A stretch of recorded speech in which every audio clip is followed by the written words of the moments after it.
Dun, dun. Hey, everybody. Welcome to CES 2023 Day 4 coverage from the Tech Podcast Network. My name is Todd Cochran. I am the host of the Geek News Central podcast at geeknewscentral.com. Make sure you get over to geeknewscentral.com and follow and subscribe to the show and check all our partner shows out as well.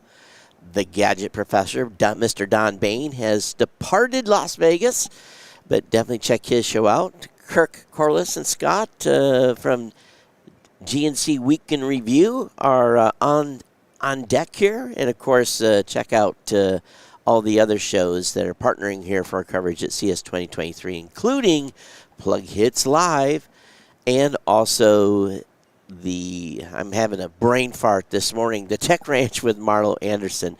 So definitely check out all those shows. Matter of fact, we are live multicasting in multiple locations. We're on Twitch, we're on Twitter, we're on Facebook, we're on YouTube. We're everywhere you get your podcasting, including apps from newpodcastapps.com. We are lit and live from the Podverse. Matter of fact, we're watching the Boost. People that are boosting the show, we definitely thank you so very much. And if you're not using a new podcast app, if you're on an old, crummy legacy app, they're not crummy, but if you're on an old app, go over to newpodcastapps.com. Pick up one of those new podcasting apps and join the cool kids and doing the cool things that's happening as we expand the podcasting space. So this morning, Sundays are always challenges here at CES because the heavy hitters have left, important staff has left, and then who is left here? Well, people that have really got a lot to lose. In other words, the small booths, the 10 by 10s, those owners are trying to make that connection and make that deal and get their product to market and get the word out. So really the best is really saved for the last. Now, our coverage today is probably going to go through about 12:30, 1 o'clock Eastern time, Pacific time, and just because it's a slower show day. And we do have folks booked, but there are going to be some time here, just like this morning, where people are supposed to be sitting in the chair, but are not here. And, Vegas is Vegas. People go out and hit it pretty hard Friday and Saturday night and forget they have appointments, and it's just the way it works. And but the traffic on the show floor yesterday was kind of slow in the very beginning, but then it built all day, and the vendors were getting an amazing amount of foot traffic here. So I did 2 rounds of being on the floor yesterday, which I talked about at length in the Day 3 coverage, but I'll go over some of that stuff again in case you missed our coverage yesterday, and I'll talk about some of the things I saw literally near the end of the day as I was taken the stroll around the Venetian. In fact, on this floor, I saved this floor for last. For years and years and years, when we came to CES, there was a whole section over in the Hilton that was primarily reserved for Chinese manufacturers from Shenzhen, China. And I always wondered where they had shifted all those people, being that they were not, well, it's not the Hilton anymore. It's called something else. But it's most people that have been to Vegas a number of times know what I'm referring to. It's a big hotel that's right next to LVCC. But those vendors, I just wondered where they were all at. And I've seen them sprinkled throughout the show, but a huge, huge number of them are at the end of the hall. As I'm looking down the hall, and it goes all the way across the back building, I used to laugh that they never saw media. And whenever we would go to that area to just do a run-through, and maybe you would find one or two vendors that had cool stuff, and you would say, maybe give them an interview. And when you did that, I told my team, never, ever, ever let go of the microphone, because they will talk 20 minutes about everything in their booth. And so it was kind of the comedy thing. But yesterday was no different in that I walked through and was really looking for a vendor that would pique my interest. One of them, and it's not necessarily a company out of Shenzhen, but it's a candy machine maker. You've seen these in grocery stores. Again, this show is really about how do you reach consumers, and whether it's the little machines that contain a toy, or it has the claw that comes down and picks something up. A company called CandyMachines.com had a variety of candy machines out, even a Pac-Man console for people to pay and play. So I thought that was pretty fun. I've never seen them here at the event. So if you're looking to get in the vending business, they even had vending modules for sale where you could put that vending module and tie into something existing that you have now. So I thought that was pretty interesting, candymachines.com. Also, I continue to see at this show more and more lighting products, and probably it's because of the TikTok phase of everyone wanting to do the online creators and doing shorts and so forth. So just a large number of companies with rings, lights, apparatuses to hold your cell phone and so forth. Saw a couple of companies that I'll talk about here in a minute. Something I saw that was kind of fun and kid fun. And, if your kids have earpods, they're kind of plain Jane, and, how do you keep them straight unless you've marked the case? Well, there's a company that has skins for AirPods. It's called Rock Max, ROCKMAX, and they're available on Amazon. And they're just cute little wraps that it would be used by, I would say, 12 and under. It's art skin, and you can basically buy these on Amazon and then put these wraps on not only AirPods, but they had them for headphones as well. Walking through that section, I did find one company that I was really amazed about. And it's they tout themselves to be the most portable laser engraver and cutter company that sells to consumers. And again, this was a company out of Shenzhen, and they had a laser called Laser Pecker 4, and it's a true dual laser for almost any materials. They have a Kickstarter going on that you can get in to join. But when I watched the machine at work, it does about a 12 by 9. That's about the biggest size you can put in there. And it's just one of those lasers that you can use to laser almost anything. They had flask, they had wood, they had metal plates. you name it. They were doing business cards. It's pretty cool. And it's not, I wouldn't say fast. It's, back and forth like this from a speed standpoint, but under 2 grand. And I don't normally know what those commercial lasers cost. I'm sure they're much more expensive, but this one was pretty awesome. And saw time. And again, they got a Kickstarter. You can buy this online. One thing too that I had a little bit of a inside laugh about was a lot of the stuff that's in that section ends up with a manufacturer label on it from a different company. Someone comes in, does a licensing deal, they buy 50,000 units, and it's labeled for their brand, even though it's made by that manufacturer and you design and anything. The company had nothing to do with it. They just bought it and threw a label on it. Well, while I was in West Hall 2 days ago, I took a picture of a company that is offering a home battery backup, basically kind of like an Elon Musk type of solution with batteries that you can have mounted to the wall, and you can run your home for 12 to 24 hours on backup, definitely tied to solar systems and all that. And I was familiar with the company, but I wasn't familiar that they had gotten into the power pack business, the home power pack business.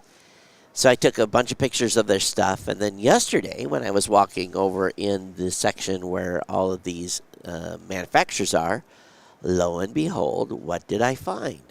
I found the same exact form factor that was being displayed in another well-known vendor's booth, and I got a big chuckle out of it because I had asked the company in West Hall, I said, I didn't know you guys were in the, home battery business. He said, oh, we're into that, and I'd gotten this whole spiel, right? All the specs and everything. And I had taken a picture of the spec sheet in that booth. So I stopped in the booth that was of the Shenzhen manufacturer, and I asked the guy, I said, can I see the specs on this? And he was a little bit hesitant for some reason. Didn't speak very good English, but finally he found some sheet of paper, and I took a picture of it, and I did a comparison.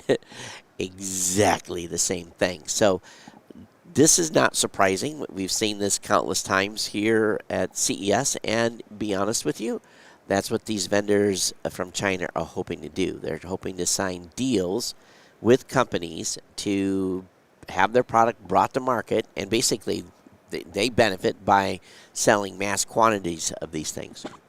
They're hitting the coffee here pretty hard this morning. Also, well, I'll get to it when I get there. Someone's okay. Let me tell them you can come now if you want. Somebody's a vendor.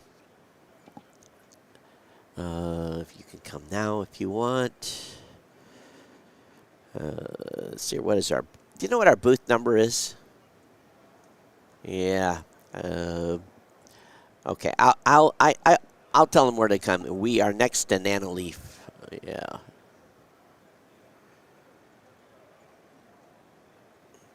Yeah. Someone wants to come and do an interview. So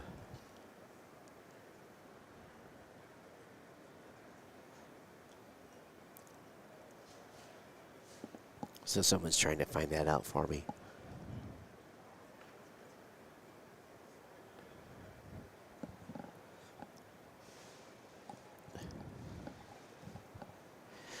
All right, well, they're finding that out. It's okay. I told them where we're next to. Okay. So as I was...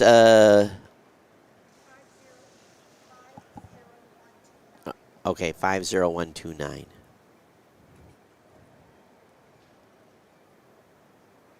50129. Okay. Okay, so as I'm traipsing around, it's really what I'm doing. I was just walking around looking at different things. I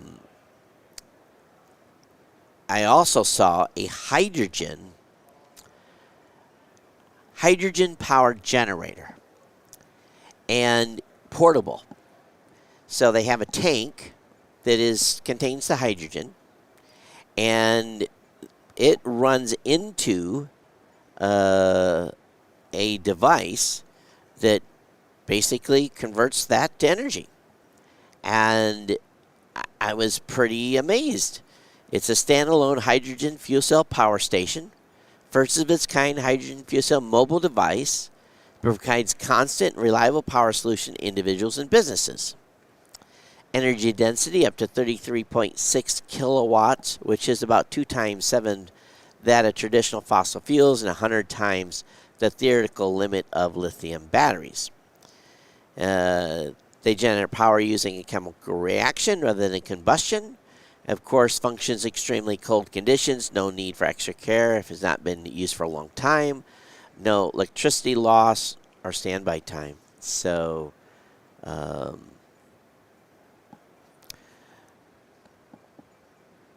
and it has an output power of 3,000 watts, 68 pounds, working temperature minus 25 to minus 60.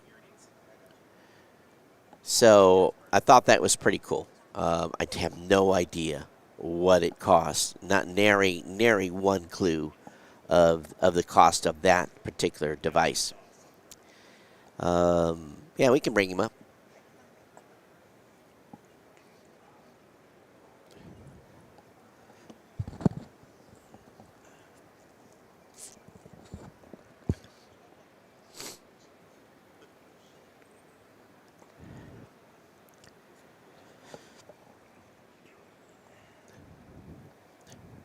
All right.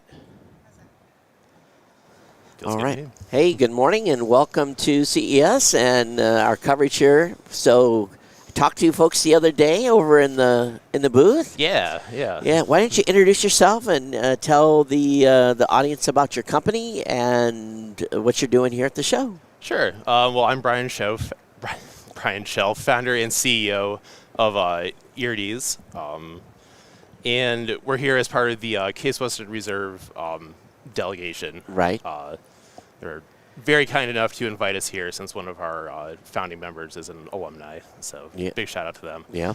And we're here. Our product, basically, we've taken every freely available live outdoor web camera, like traffic cameras, resort cameras, all that sort of thing. This huge source of data that's sort of spread out in all these different formats at different places. And we've developed a way to take all that and put it into one single database in one format, which, of course, lends itself to any number of machine learning applications, which is what we're here trying to get funding for, is to develop those further. So, when I was in at your booth, what amazed me was, and I think we've all seen this, sometimes we want to look at a traffic cam per se to see how bad, you have lots of apps now that tells you what the traffic is. Mm-hmm.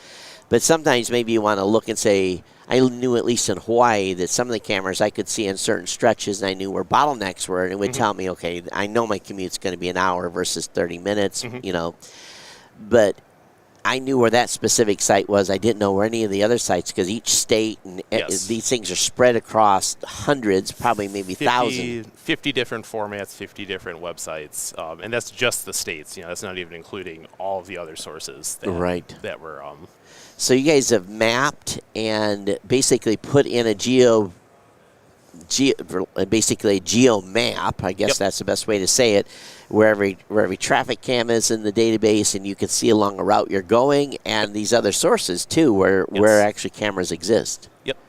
Yeah, and that's one of the really cool things about this is, like, we can take all these, just really any source, and then it's all in one place in one format. So if whatever you're trying to do, we can add just a huge amount of data. Like, we've talked to people who are doing machine learning with sets of 200 or 600 cameras. Right. And, we can quintuple that immediately. So depending on what you're doing. So for the machine learning what do you think then are potential research or scenarios people would run? Well, one thing I've personally been working on my little laptop in my spare time at Sure. 2 in the morning is I've been working on an algorithm that can automatically detect whether snow is sticking to a road or not. And what we want to do is sort of develop a route planning feature to this that will take all that into account, in addition to just, traffic sensors. Right. And of course, this really lends itself to counting cars and doing predictive analysis with that. We were also talking to someone who was interested in using this to track wildfire smoke, which this would be very useful for. 'Cause Right. basically what we're doing is adding data points. What I've come to realize is a lot of the machine learning applications are already out there, but they're using sample sizes of a few hundred. Don't you think too that municipalities and counties might use this as well? Of course, they probably have. If it's a county, they probably know where all their cameras are at and don't necessarily need this. But you would think that there could be some predictive analysis done to say, hey, maybe update an app and say you definitely got slippery roads. Yeah. Oh, yeah. You can see it, but maybe it's some sort of warning before someone gets in a car to go on a route. Yes. And by the way, you've got snow and ice on this route. That's exactly what we're trying to do here. The way I sort of envision it is we run this more or less continuously, and then it highlights the sections of road that have snow on them. Right. If the road is snow covered or not, or if it's wet or not, or if it's sunny and dry. Yeah, it's very, very cool. So where can people find information? What's the website and what's it cost? So the website is iridesusa.com, and that gives you access to the 42,000 state cameras that we have. We have more lined up, but for money reasons, essentially, we're limiting ourselves Sure. at the moment. But you get access to all those for $10 a year right now. Awesome. We're really just Wow. trying to get the word out and we're doing this on a budget of about $200 a month right now. Okay. So just any little bit Gets put helps right back into it, and it helps add more features. So it's irides.usa.com. iridesusa.com. Okay. Yeah. Oh, okay. All right. I put a USA. I put a dot in there that needed to be in there. Well, Brian, thank you so much for coming by and sharing. Yeah, and thank you so much for having me. And again, big shout out to Case for having us here. Yeah, and and Bob Spoko and the group over there at Case. Those of you who don't know it, Case brings teams. I guess that's the best way, or companies or startups and people looking for funding and have ideas. It's Case Western Reserve to the show, and we've talked to their teams or to the groups that they bring to the show for many, many years. So it's a great job over there. Great program out of Cincinnati. Thank you, sir. Thank you very much. Yeah, thanks for being on. And it's true. I even had a bottle of whiskey one time from a startup that was over there that was basically doing a new way of, well, I think they were calling it whiskey. I think there's rules around bourbon and all that, but it was pretty slick. I'm going to say hello to everyone on Facebook. Okay. Let's see here. Let's see if the person texted back. Okay. I'm glad they showed up. Can you give us a little interlude here? All right, let me go ahead and bring up my my discussion of the stuff that I ran through yesterday. Okay, talked about that already.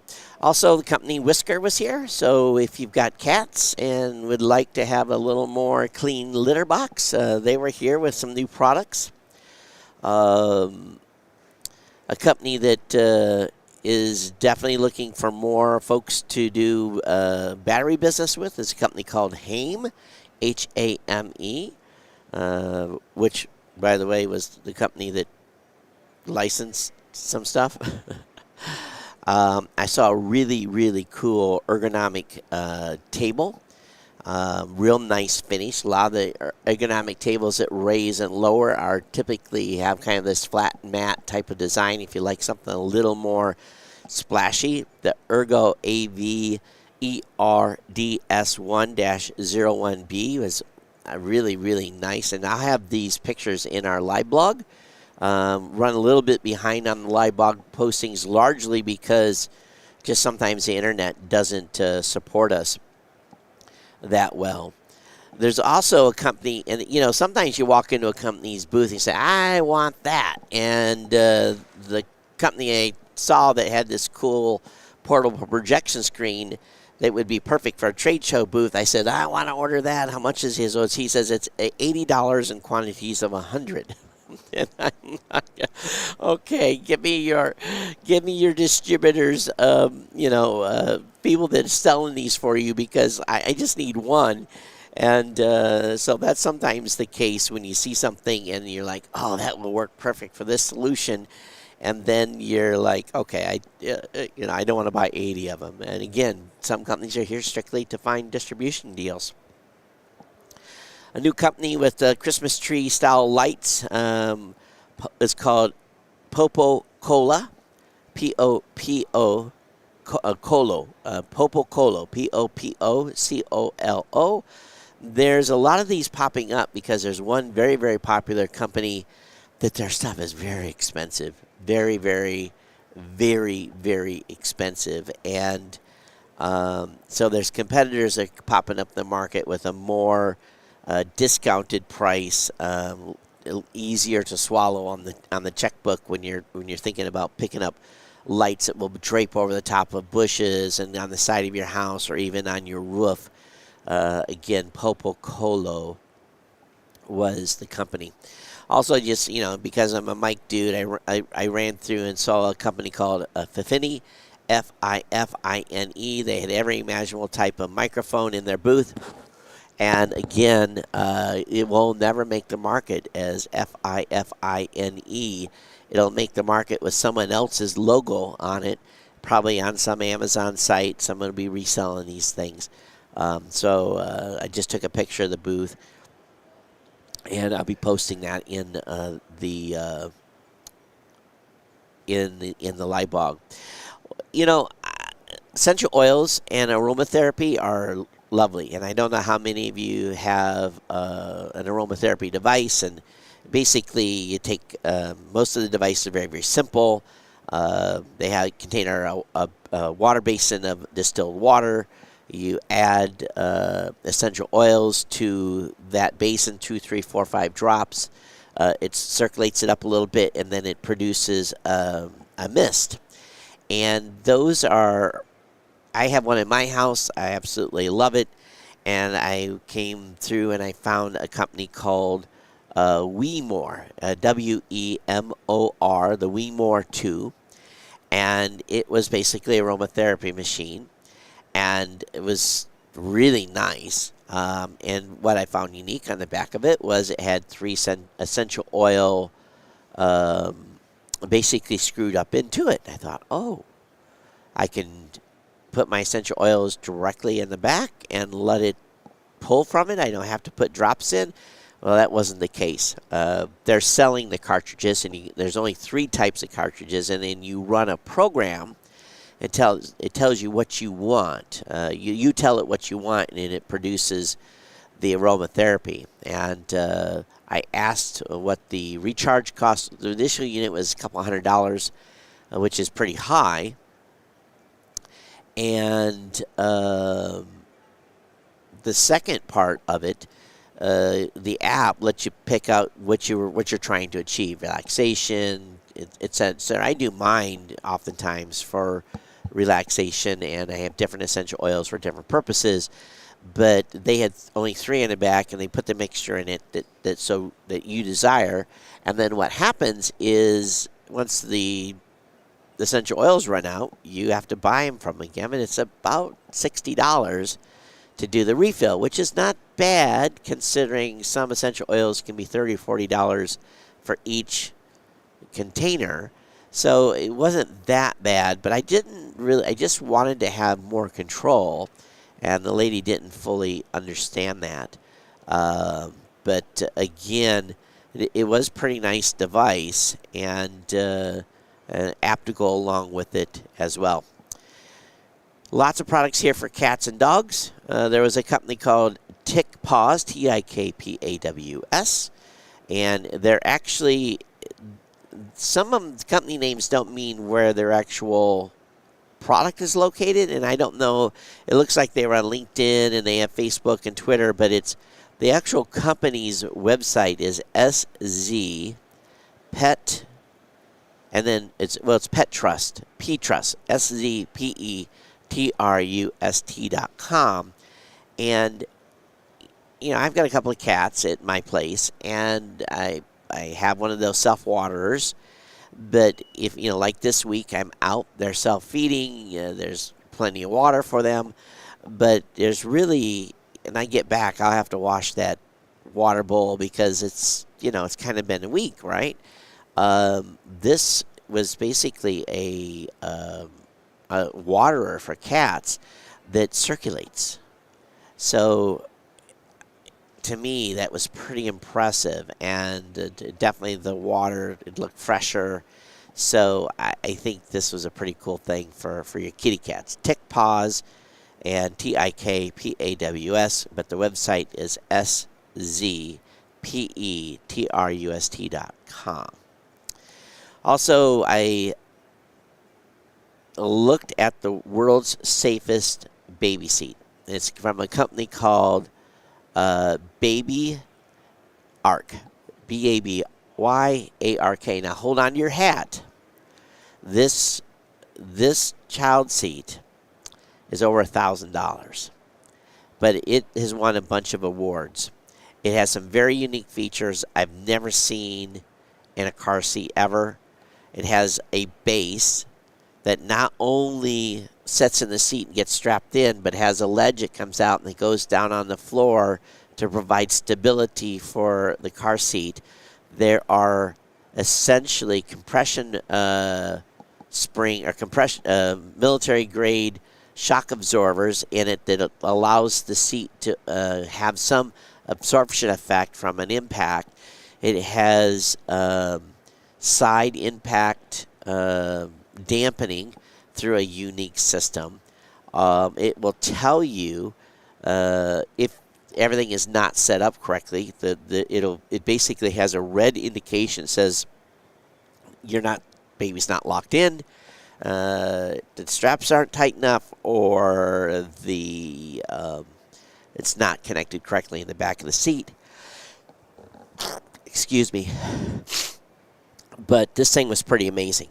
Coming out later this year.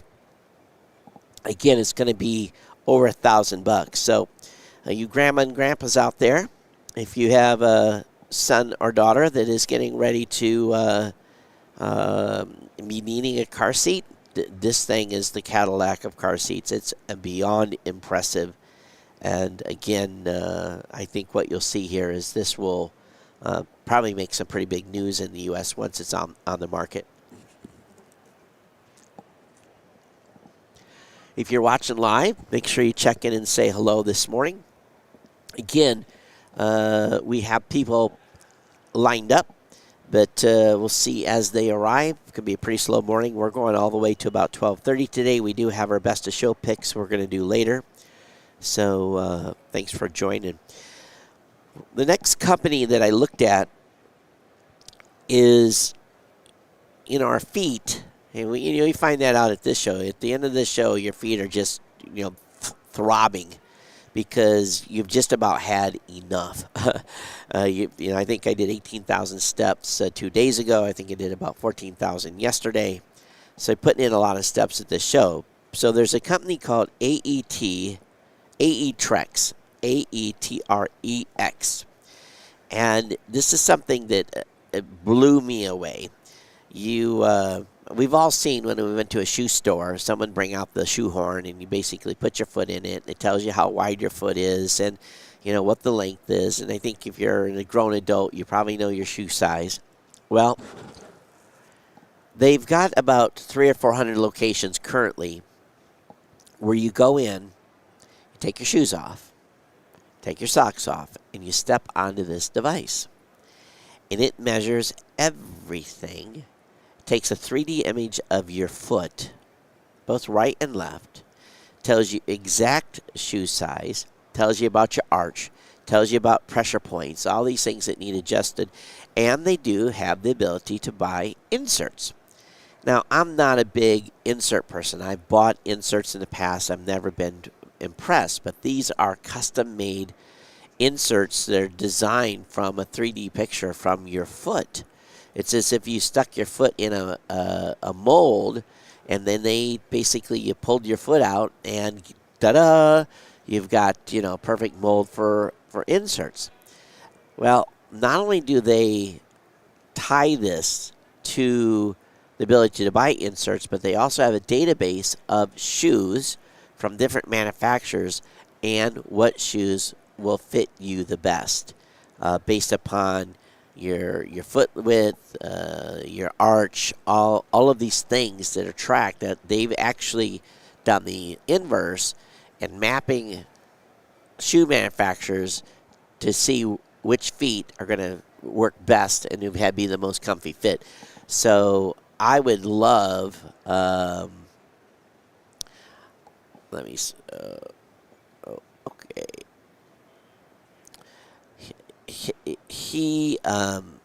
Let me go back to the camera. I just messed up here because I had to respond to a vendor. The beauty about this is your data's on file, and you can go to their website, and then as years go on, you can find out which shoes are the best. A vendor that was here yesterday called Vasco, $348 translator. Translates into 70-some languages. Very impressive piece of hardware. It is a handheld device. You speak into it in your native language, and it comes out the other end in the language that you've selected. Spanish, Japanese, Chinese, Romanian, or basically Russian, you name it. But Vasco Electronics, really, really nice product. I really was impressed with it. It does come with a lifetime internet connection, so wherever you travel with it, it will be connected to a carrier in that area. And again, you don't have to pay an ongoing fee. It's a one-time buy, and software updates and so forth. But the translation engine lives in the cloud, so it does its best work when it's connected. So it's very, very, very cool. I have a picture that it looks really amazing, and I will post it to the live blog. It was individuals that were in a booth that did 15-minute professional teeth whitening, and they were charging for this, of course. And they had people that were lined up there with they look like cyborgs. They look like they've been plugged in, kind of like what you would see in movie creds going to crap here, The Matrix. They got these things in their face and it's glowing. It's a very cool picture. I couldn't resist. I was walking by to take an image or take a picture. Also, there was a company that was named the New York Times or the Time Magazine's best invention of 2022. Also, New York Post and Whole Foods. What it was, and I'll be honest with you, when I walked up to the booth, I really was struggling to understand what this device did. And I'm looking at it, and it's got LEDs, it's flashing, and what it is, it's basically a flashlight that can be used as a headband. It can be used carry it in your hand. It's got incredible lumen power. You can change colors. It's got an SOS distractor. It's got a GPS locator in it. This is an amazing little product, and I'll have a link to it when we post the information in the live blog, but it was really, really cool. Also, there was a company there that had a CES Innovation Award called Tritona, Tritona. Now, I don't know if you have a fire extinguisher in your house. I have a couple of fire extinguishers in my house because if you need one, you're probably going to need two at a minimum if you have a need for a fire extinguisher, because if you've ever shot a fire extinguisher, they don't go that long. You get about and that's about it. What Tritona is basically a bottle that you throw into where a fire is. If let's say you got something, the garage is on fire, something where you can physically throw something into the fire. It has a special chemical component in it that it's not just water. There's something else in this that basically, when the bottle breaks, it's like immediate suppression of a fire. And the video that they showed on their website was pretty impressive. And what they've done in Korea with this product is manufacturers have placed these all over buildings, in the middle of the buildings. And so if there's a fire that breaks out, employees can grab these and break these if they need an escape route to get out of a building, to clear an area wide enough to go through. But they're trying to get distribution here in the United States. I'm sure they're going to do that. But again, it's called Tritona, Tritona. And I was pretty impressed. I have no idea on the price at all. But the demo that they had was pretty cool. So they have a CES innovation area where you can just walk through and look at things. Victrola has a new LP player, very, very nice device.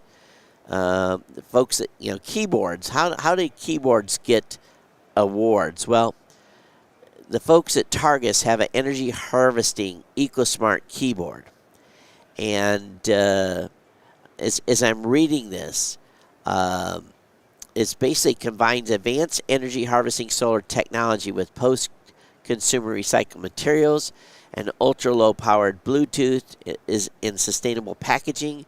It includes a Targus Defense Guard antimicrobial protection, but it's designed for today's conscious consumers. And it's a lightweight portable keyboard that basically you never have to put a battery in, ever. And still maintain the ability to be connected via Bluetooth. Also, I saw a wearable air purifier. This thing was big.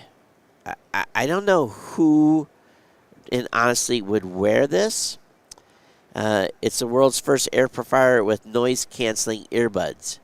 It can generate up to 6 million negative ions around a user's facial area every 0.6 seconds. So, matter of fact, we just talked about this company, and they're going to show us a demo. Hey, Elante, they're a walk-on for me.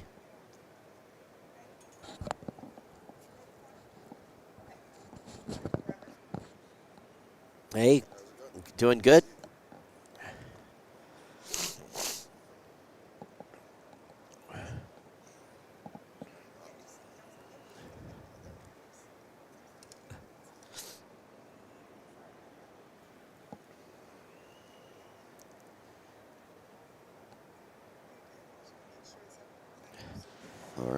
Okay, I want to welcome our next guest. I was just talking about you guys. I was going through my pictures I took yesterday, and then you come up the stairs. I'm like, literally 5 minutes ago.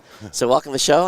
And your first name is? Robert. Robert, and you're from Geordie Light. Yes, from Geordie Light, exactly. So I was telling the audience, when I was walking by your booth, I saw these LEDs on basically what you have in your hand. And if we put it here, that's where the camera can see it. I was like, what is this? And stop and talk with your team. But essentially, do you describe this as a flashlight, or how do you describe this? I describe it as an adventure utility flashlight because it has a lot of other features which make it a little bit higher than a normal flashlight, I would say. So walk us through just give us the normal pitch on this. Okay, so basically the idea is today that if you need a flashlight, in general you're going to need a handheld flashlight, a headlight, and a lantern. Right. So what we did was we made one flexible device that does all three. You fold it into a handheld flashlight like this. Then you can wear it on your head as a headlight, or you can hang it on different surfaces and equipment. It's got magnets in it as well, so any metallic surface as well. Why don't you go ahead and turn it on so we can... Sure. So to turn it on, you just kind of slide your finger, and there you go. And you can actually turn some off as well, right? Exactly.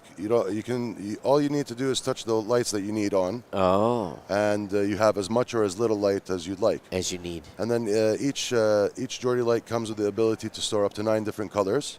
Using the options button, the user could set the colors that they want. Right. And using the mobile app, they can actually choose from 256 different colors to store those on the device. Awesome. Then we also have 3 brightness levels that also the user can choose how bright each one is using the mobile app. And then we also have a few other really cool features like the SOS mode. The SOS mode activates automatically when it detects a fall or an impact, and will actually send an emergency message to an emergency contact when that happens. So this has a LTE, or how does it do GPS, or how is it? So basically, it has an internal measurement unit or an IMU, and that's how it detects the fall and due to an inertial change. Right. And then you have we have a built-in magnetometer, which gives us the ability to show direction using a compass. So not only do you not need a compass anymore, you've got the ability to send an emergency message. Well, if it detects a fall. Exactly, by way of the Bluetooth. By way of the Bluetooth. Yes. Okay, so it goes via the Bluetooth to your phone. Exactly. All right, I got you. So how many lumens is this? So with all the LEDs on full intensity, it gives out 3,600 lumens. Okay, Yeah. so that's pretty bright. And what are you finding then in your initial testing? Who's using this the most? So the people that use it the most are outdoor adventurers, people that like camping, hiking, climbing. It's waterproof, so you could take it scuba diving as well. So that's the main target that we're looking at. Another target, though, is also commercial customers like construction workers and security people and so on. How long will a single charge last? So if you have all the LEDs on with the full intensity, it will give you 4 hours. 4 hours. And if you lower it down to 15% intensity with all the LEDs on again, which is around 520 lumens, it would give you 9 hours. 9 hours. Yeah. For me, when I saw this and fully understood the utility of it, I got to thinking about, I camp, and, you always have to have a couple flashlights around. This, to me, because, when you turn a flashlight on, it's like, it's full blast. Mm-hmm. And this, I like the idea is if it's the middle of the night and you need to go out and, use the facilities or whatever it may be, I could turn the intensity down because it's blackout. I don't need full blast. May not wake other people up as well. Absolutely. So there's all kinds of cool utilities on this. And, I think as you showed when you came up here, does that actually snap together too? Yeah. You could actually do it like this. Oh, so it's that. Oh, I like that a lot. A little bit of candlelight. Yeah. So what is this going to retail for, and where's people going to be able to find it? So we're going to launch on Kickstarter at the end of the month. Okay. It's going to be, the retail price is $99, but if they sign up on our website, they'll actually get it for 40% off on the Kickstarter campaign. Awesome. And then we'll be on Amazon and other websites near you right after that. Where can they find information about the Kickstarter then? If they go to the website, jordielight.com, JORDILIGHT.com. Outstanding. So here it is, folks. This is what I was talking about, and I was walking through. Again, when you get the explanation, you fully understand it. But when I saw it, if I can get this to open up. Yeah, it's better if you unsnap the magnet first. Then it was sitting on the shelf like this with a multicolored LED going, and I was like, what is that? But then once you made the explanation, perfectly clear. Well, great product. Good luck on your Kickstarter. I appreciate it. Thank you for coming on the show. Thank you for having us. Yeah, absolutely. And, but one thing I should do. You told me the origin story. Yeah. All right. I said, what did you how did you think this up? You have to tell the audience this. Tell me your origin story. All right. Well, basically, I was having a dream that I was running away from some people, and I had a U-shaped flashlight in my hand. I got to a wall that I needed to climb, and instead of throwing it away, I put it on my head. I climbed, and then in that process, I actually fell and woke up, and that's when it hit me, a flashlight that you could wear and hold. Nobody's done that yet. It's amazing. You can't even make that up origin story. So thank you. Again, thanks for coming on. Appreciate it. Thanks for having us. I appreciate absolutely. it. Bye-bye. Have a great day. You never know where an idea for a product is going to originate. To me, that's an amazing part of being here at CES. You just don't know what you're going to see, and believe me, we've seen a lot of different things, and that's probably the most unique origin story that I've ever been told. Okay, we talked about the Baby Arc, that product. I've talked about the shoe, our foot measurement product. I've talked about Vasco. What's next on my list here? We already talked about the Yordi Light. Talked about the Tritona. So let me go through here. We was talking about some CES innovation stuff. Okay, I talked about it yesterday, but Smart Sky X, in one word, and they're on NASDAQ, is SkyX, SKYX. This company's going to go places in a very, very big way. I don't know what their price on the stock market is. Let me see if I can actually see what their price is. This stock is $3.12 at the moment. I don't give stock advice, and again, any money you invest in the stock market can be 100% lost. But I think this is going to be a big winner. I think this is going to be huge. Why is it going to be huge? It's a lighting, aka lighting fixture base that allows you to plug and play smart lights using a proprietary app. Now, why would this be an incredible product? Once you put the base in, and the base is very simple. If anyone's put a lighting fixture in or a ceiling fan, you know how troublesome that can be. It's got, the base of it has a plus, minus, ground, and then it mounts right up into your existing box that is used to hold lights and so forth. And from there, once it's installed, you can literally change a lighting fixture in minutes. I mean, minutes. And you can have a Christmas lighting fixture in your living room. You can have change something that's more summer. I can see where this product will transform how people's homes looks. Instead of having a fixture that remains on the ceiling for years and years and years, I think you'll see mini chandeliers. You'll see just the use cases are off the chart. Now, you're not going to put one of these in every room. The base cost about $149. But again, once it's installed, you can buy any SkyX compatible light. Plug, click, you're in, you're done. Really that simple from a change out. And again, they're on NASDAQ for $3.12. Stock's been pretty flat. Let me look at the 1 month history on this. they're up. They were about $2 in December. Let me look at the 6-month.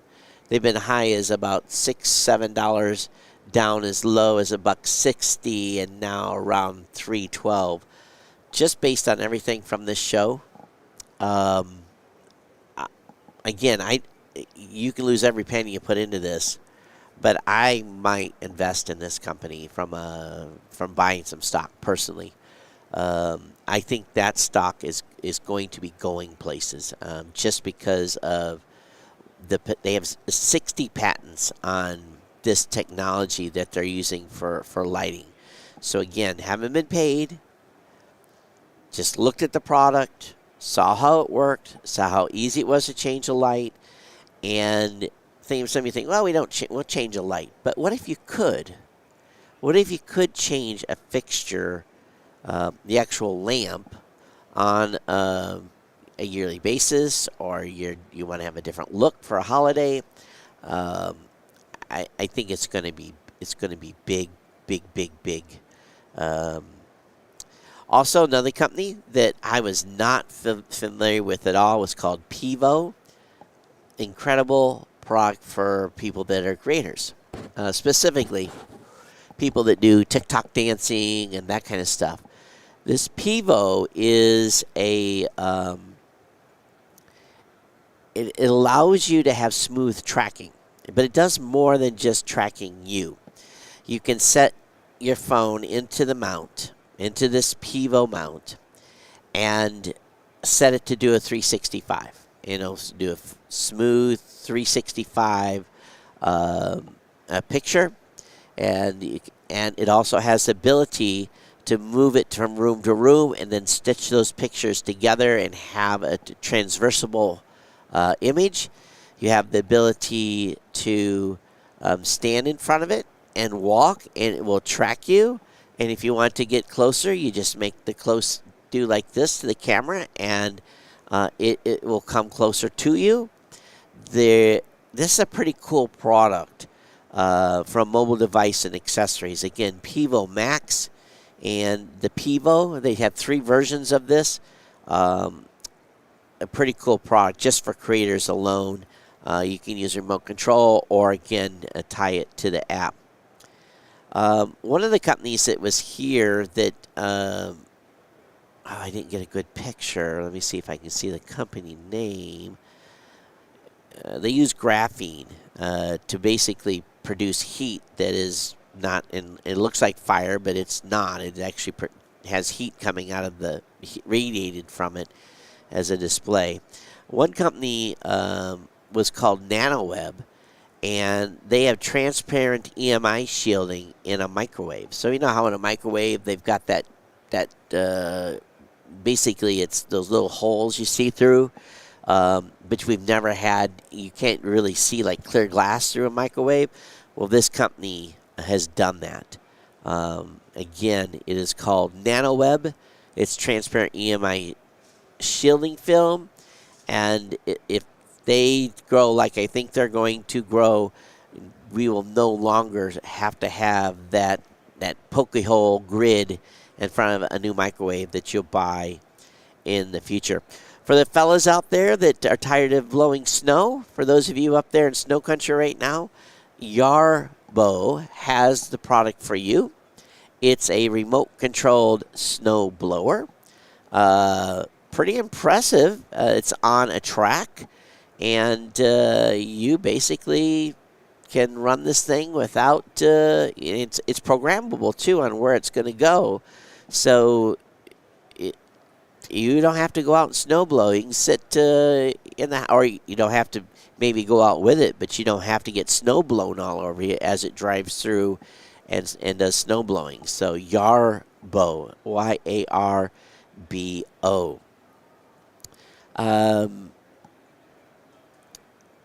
So should have reminded you guys, if you want to save money on a Pivo, you can use the promo code CES 2023 to get 30% off a product order right now.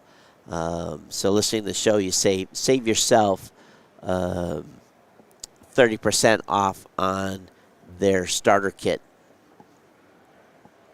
And I'll have an interview out from them after the show's finished.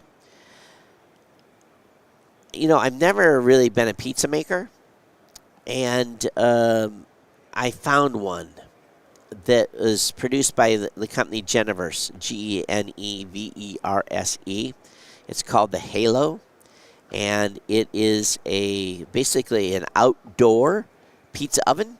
It's something that I know some people have these, but again, this one's a dedicated outdoor pizza oven, and I believe it actually runs on. It does run on propane, so I was eyeballing this thing, but again, it's from Geneverse, Geneverse.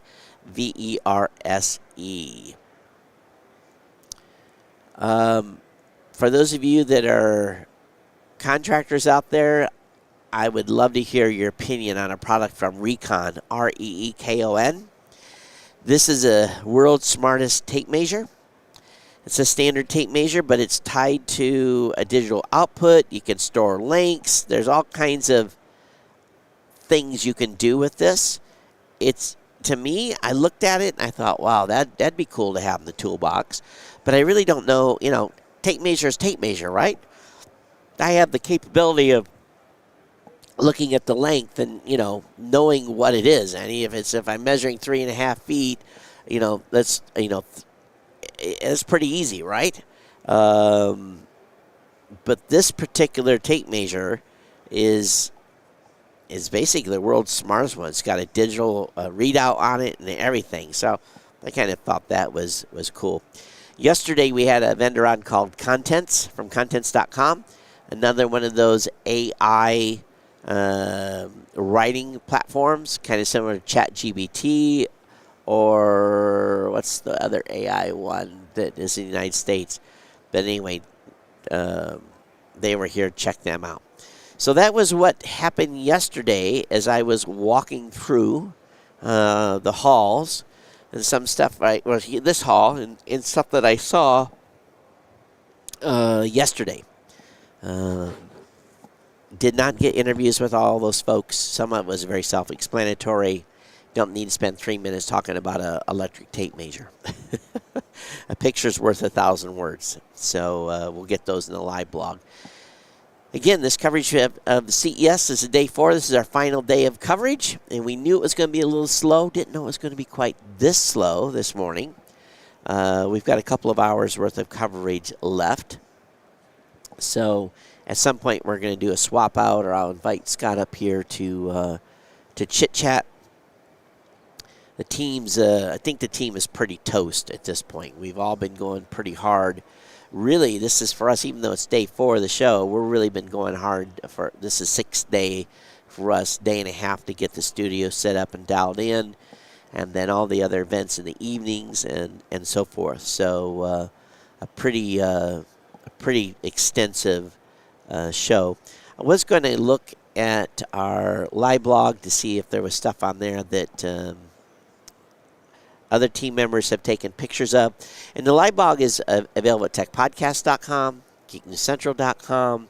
Right on the main page, you can see the images. I think Kirk is over right now at LVCC. He just posted some pictures from the Canon booth. He's also been over to LG and walking through their stuff. Kodak, the Kodak booth, even the United States Postal Service as well.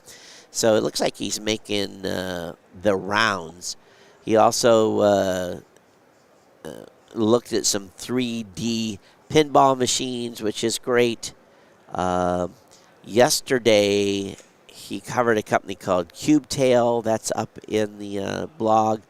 But again, we've got a lot of cool stuff in our live blog that you can look at. The Plugheads team was over at the TCL looking at the Ray Neo yesterday. I believe those are some sort of augmented glasses.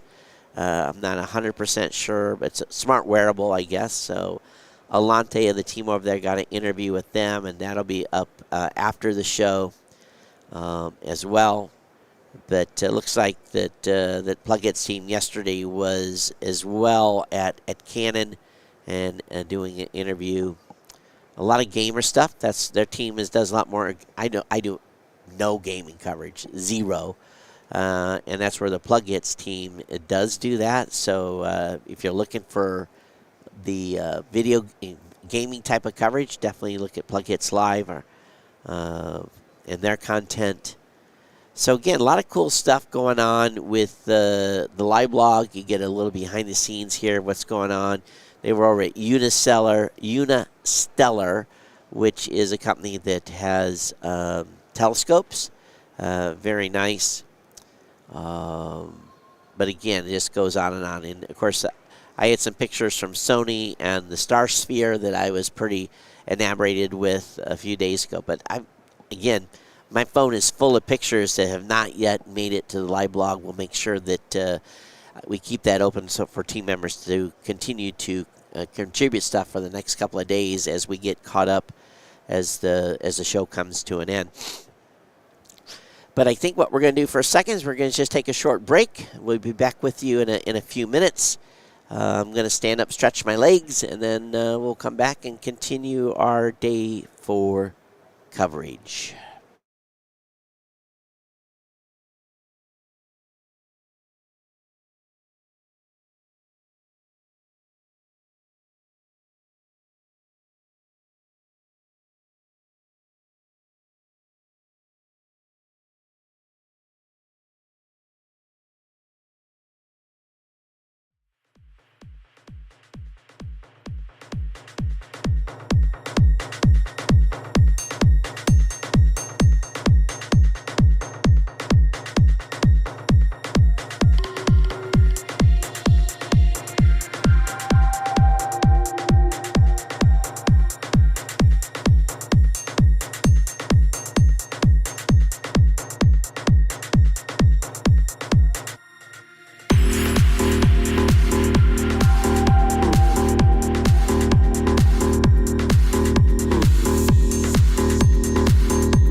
All right, everybody, welcome back.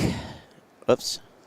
Yeah, there we are. Welcome back. And day 4 coverage, CES 2023. My name is Todd Cochran, the host of the Geek News Central podcast at geeknewscentral.com, a twice-weekly tech show that you should follow or subscribe to in your favorite podcasting app. Just go over to geeknewscentral.com and get subscribed to the show. Sign up for a newsletter as well. The newsletter contains everything I talk about in my twice-weekly podcast, delivered directly to your email inbox. No other chatter than that, no spam, nothing like that, just the show notes delivered to you.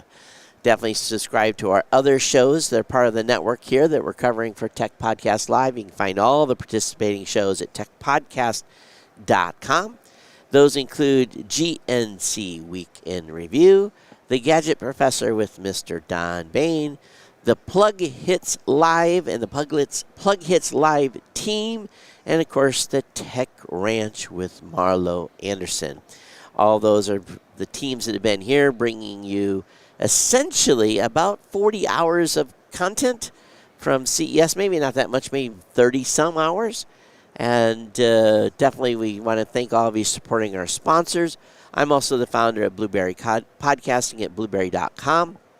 If you want to start a podcast, you can do so very easily by going over to blueberry.com without the E's, signing up for an account using the promo code Blueberry004 to get a 60-day free trial of podcasting. We are now starting to see some of our guests show up, so we're going to go ahead and cycle them through. They're getting their product unboxed. And actually, we've got some teams that are scouring the floors, looking for additional people to bring on to keep the coverage rocking here. But again, just if you are not familiar with us, we are an independent team of content creators that all work together to bring this coverage to you from CES. Completely independent, self-funded, self-sponsored. That's how it kind of works. So definitely check it out. We're also live and lit. If you are using a legacy app from a legacy podcasting app, you definitely want to go over to newpodcastapps.com and grab yourself a new podcasting app so that you can be notified when your favorite show actually goes live. So it's okay. Take your time. Take your time. It's good. Okay. Yeah. Let's see here. Let me reach down here and we'll get this plugged in. Yeah, people show up and they get real nervous, and we've got all the time in the world. So, yeah. Yeah, I'll get it for them. Yeah, that's fine. Yeah, setting it here is good. And then we can plug it in. All right. Okay, so again, we're lit and live on new podcast apps. Grab yourself a new podcast app at newpodcastapps.com. Oh, something is inflating. All right, we're with Brent Chappell. Chappell. Welcome to our live coverage here at CES. So it looks like a pillow. What do we have here? So what we've got here is a snoring solution. So everybody knows somebody that snores. And the whole idea behind the motion pillow, the product that you're looking at here, is that when you're snoring, typically it's caused by lying on your back. The muscles in your upper airway have relaxed somewhat. They kind of fall into your trachea and cause that turbulent breathing. Sure. And rather than having somebody, smack you on the arm and flip you over, which that's what always happens. Yep. Typically, yes. Yep. What the motion pillow is designed to do is that it can learn what your snoring sounds like. When it detects you've begun snoring, it'll find the position of your head on the pillow and then reposition your head to reopen that airway and stop you from snoring without waking you up. Oh, that's interesting. So, does this help people with sleep apnea too? So what I will say is that it's not a medical device. Right. It's really intended to be a consumer product. We want people to be able to walk in and buy one if they want one. Sure. But for somebody like me, I do have an obstructive sleep apnea that really only affects me when I'm lying on my back. So I fall asleep on my side every night. That's what I find to be the most comfortable. But if I do happen to end up on my back in the middle of the night and I begin to snore, that's exactly where the motion pillow is meant to come in. Right. So always consult with a medical professional first. Of course, to find out what's causing your snoring exactly. But if you're like me and lying on your back is the problem, then the motion pillow is here to help. We've all done it, and you have a partner that's sawing logs and you're like, you do the little gentle shove, or you tilt their head, try to move their head a little bit to, and try not to wake them up. But oftentimes that's exactly what you do, and you might get an elbow, because you woke somebody up and they don't know that you can't sleep because they're driving you insane. There's a lot of people that need this. Oh, yeah, and that's what we've been seeing over the course of the show is most of the people who are interested in this product, who want to talk about it, it's not the people snoring themselves. Right. Obviously. It doesn't bother them. Right. But it's the people who are in a room with somebody who snores, or even two people who both snore in the same room. Right. I remember I was in the military for 25 years, so when we'd go on deployment and have to be 4 or 5 people in a room, there was always that one dude. And, he got eviscerated quite a bit. But I don't know if he'd take this on deployment with him, but I sure wish we would have had it. What have you guys found out with people using this? How effective has it been? So we actually did conduct a small-scale clinical-style trial, which showed us that 93% or more of the respondents, of the people who were using it, saw a reduction in their snoring just using the motion pillow. I know it's in demo mode right now, Mm-hmm. but I'm assuming the pillow stays still. Precisely, yes. So when you're using it, it's really simple. You set it on your bed, you press one button to turn it on, and forget about it. You go to sleep. Once it detects that you've begun snoring, that's when the process starts. And I think, too, even if you sleep alone and you snore, you're probably not getting as good a night's sleep. I don't know, maybe people that snore are not getting into certain REM stages. So at least, even if you're alone and you snore, you wake up and you're, oh my God, my throat's sore because you've been cranking away all night. This potentially would allow people to personally get better sleep regardless. Yeah, exactly. And there are a lot of health benefits to not snoring. I mean, when you're snoring, it's an indication that you're not breathing that well in your sleep. And depending on how bad your snoring is, you could be losing a lot of oxygen. And that can lead to all sorts of health problems. I mean, the biggest one is you wake up tired. Yeah. And that's what I was dealing with for years and years. Unfortunately, I haven't been able to get my hands on one yet, but I will. The second that this is available, I will have one on my bed. So have they been here looking for distribution, or is the company just ready to bring this to the market? What is the status on this then? So this is our company, 10 Minds, based in South Korea. So it is currently available on the South Korean market. We intend to bring it to market here in the U.S. Q3 this year, and we are looking for distribution and retail partners. MSRP it's currently selling in South Korea for approximately $600 US. Okay. And we're looking to, at launch, to keep it in that between $600 and $700 US price range. And just so the folks that are watching this, it is soft. So, pillow comfort is a big thing with a lot of people. So I actually want to put my head on this thing. It feels pretty good. It's a nice memory foam pillow. It is certified memory foam. It also has removable foam inserts you can use to adjust the height of the pillow, because I know I like the thickest pillow I can possibly get my hands on. Right. But some people prefer a thinner pillow, and that's something that you can do. Awesome. All right. So this is the motion pillow to help you with your snoring and to stop you snoring. And like many of the products here at CES, not available in the United States yet, but third quarter. That's the projection. Very soon. 10 Minds is the website. 10 Minds. It is motionpillow.com. Motionpillow.com. Even easier to remember. All right, Brent, thanks for bringing this by. Thanks for having me. Cool stuff. All during the show, I'm thinking, what am I going to buy? Let's get this to market, because this will go on a side of a bed for an individual that saws logs. That's exactly what we're hoping for. All right. Thank you so much. Thanks for having me. All right. Cool. Very, very cool.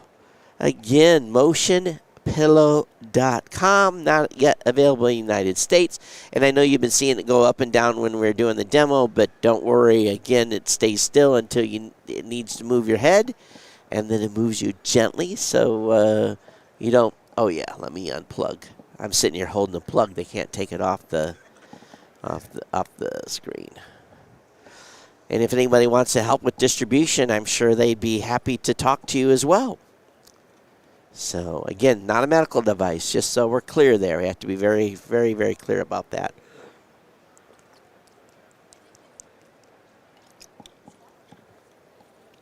That's the type of cool stuff you see at the show that you're like, yep, I think we all know someone, right? I think snoring is just universal. It's global. Doesn't matter if you're skinny, doesn't matter if you're fat, doesn't matter, it doesn't matter. Some people just snore, and it's largely because of that obstructed airway. And, I have been on a CPAP machine personally for many, many years, probably at this point since 2008. It was life-changing for me to be on a CPAP machine. Let me just say this. If you have a significant other or someone that tells you that you are stopped breathing while you're sleeping, please talk to your doctor about it, because the ramifications of not getting treated for sleep apnea can be a death blow. And I'm serious about that, because the mechanics, I'm not a doctor, but the mechanics of sleep apnea is what happens is, for those that have true sleep apnea, is you're sleeping, and at some point you stop breathing, you have an apnea session, and your heart is like pitter-pattering along, and all of a sudden it's not getting fresh oxygen and saying, hey, what's going on? You're not giving me fresh O2. And all of a sudden the brain starts kicking in the heart rate. And your heart rate raises because the heart is trying to pump more oxygen into your blood that doesn't exist. The heart rate goes up, and it gets to a certain point where it triggers something in your brain, and you'll shudder or jump or you'll move, and it's a body self-defense mechanism that, hey, I need some O2, and you'll breathe. And you'll go for a little bit, maybe 5, 6, 7 minutes, and then bam, another sleep apnea session. And this is when you go get a sleep study. That's what they look for, is how many sessions an hour do you have of sleep apnea, and then they are able to make a prognosis and then a recommendation that you go on a sleep apnea machine. I was having sleep apnea about every 7 minutes. And I would wake up in the morning feeling I was refreshed, but I would be sitting in a stoplight, and I would have a micro sleep because my body was starved for sleep. But at the same time, my heart was running a marathon every night.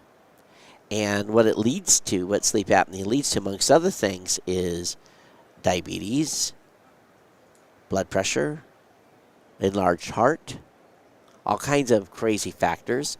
And untreated sleep apnea, you will die, in my opinion, you'll die much younger than you should. So if you know someone that has an apnea, to get them to see your doctor and tell them, I'm not breathing at night.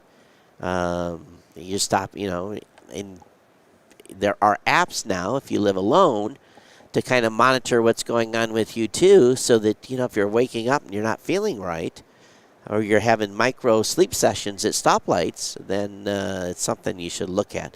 But again, the prior guest device was not a medical device, no FDA, anything like that. It's just to assist you in the stop snoring. So our next guest is here, and I'll go ahead and let you introduce yourself and your company and tell us what you've got here for the show. Thank you so much for having me. Absolutely. My name is Marco. I'm the Business Development Officer at Healables Digital Health. It's a company originally from Israel, from Jerusalem, and we have developed a wearable device using microcurrent to treat pain, to manage pain. Okay. We're currently a wellness device, sports, and in parallel we're running clinical trials to obtain the FDA in the future. So I'm looking at your brochure here, and it looks to me like it's a upper arm cuff. Yeah, we have a smart textile. And if you want to put it right here is where the camera can see. Smart textile like this. Yeah. For the arm, but we also have for the leg. Okay. And a sock. What it does, it shortens the recovery time of an athlete, makes the senior citizen walk better at home. It boosts performance, optimized performance. We also have a leg and a sock, as I was saying. Okay. So we got soreness. We get back to the game. Right. Yeah. So I'm assuming then that based upon what I'm seeing here is there's some sort of element that touches the skin. Correct. And does some sort of electrical stimulation? It's electrical stimulation. It's not TENS. Physical therapists have been using TENS devices, where it's electrodes, standalone with gel yeah. from a large machine or a small machine, of course, yeah. battery. Sure. And this is actually electrostream microcurrent therapy with electrodes. microcurrent. That's the basic principle behind. It's 1,000 times smaller than ampere. Okay. So it's subsensorial. So you don't even feel it. No, this is exactly the thing. We add also a vibration here element so that people feel it. Right. But the main wearable is actually using microcurrent. So tell me about what does this micro electrical current then stimulate the muscles? What does it do? How does it help the recovery process better or make you recover faster? Microcurrent has been around for decades. Right. What we did actually is we shrank the size of the current device on the market at physical therapist clinics. Yep. And we made it wearable. So the microcurrent is delivered through electrodes that are embedded into the textile. This is a smart washable textile, so it can be washed many times. Sure. And through using the system that used at the physical therapy clinic, these electrodes are set in a way that in the middle, where the joints are located, sure, that electricity is actually, electricity, that energy, the small energy, energy right. is delivered to. And it works on the cellular level. It energizes the cells, and we have for that very specific protocols, sports performance and wellness protocols for that. How long have you been in development with this? We've been since 2018, and all was R&D, and this year at CES is our launch, our international launch. So I'm assuming then at this point you're looking for partners to work with to take this to production. Or are you at production stage with this? Yeah, we have launched our, they're about to come to the market, our first batch of 100 pieces. Awesome. And we're looking for distributors, we're looking for investors interested to share the mission of chronic pain. So for years I I had a back injury in 2004 and I suffered from sciatica. It was horrible for a while. And finally I was able to find between therapy and the shiatsu, I was able to recover from sciatica. So how does this affect those types of situations? Does this help those types of people suffering from? In our compendium, in our usability testing trials, we have seen all different types of parts, joints, and so forth. We have a T-shirt that actually also manages the pain of lower back. From the lower back. Yeah. So that's often where the sciatica originates, is back here and wraps around.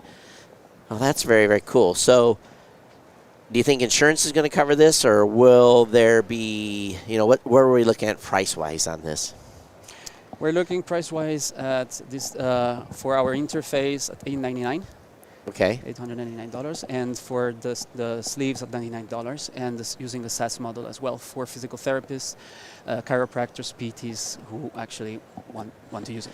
So if you want the ARM version, about $1,000 in, $899, whatever it may be, leg, same pricing, or? Yeah, that's same pricing. Pretty pricing. For leg, yeah. The folks that have used this, what have they said about the results? We got 88% of the people who have been used have experienced at least 50% on average pain reduction. Wow.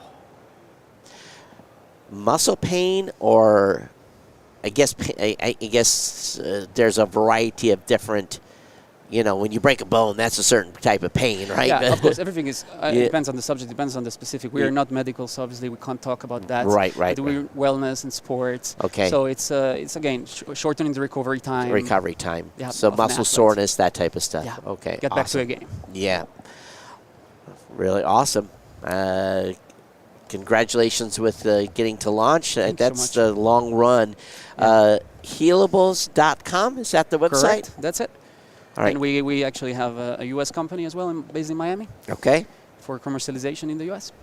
So it's called Electro Gear, everyone, powered by Healables, HEALABLES.com. Definitely check it out on the marketplace.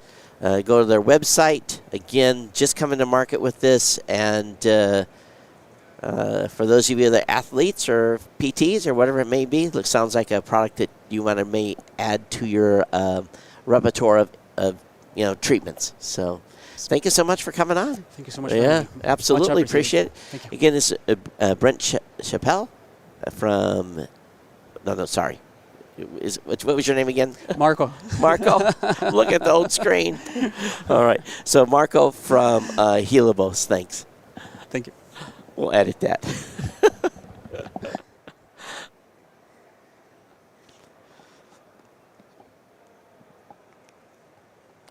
You know, one thing's for sure is the health tech side of things has, over the past really 10 years, has exploded here at CES. And I think that we are seeing a lot of very smart people doing some very smart things with helping us just feel better in a shorter amount of time.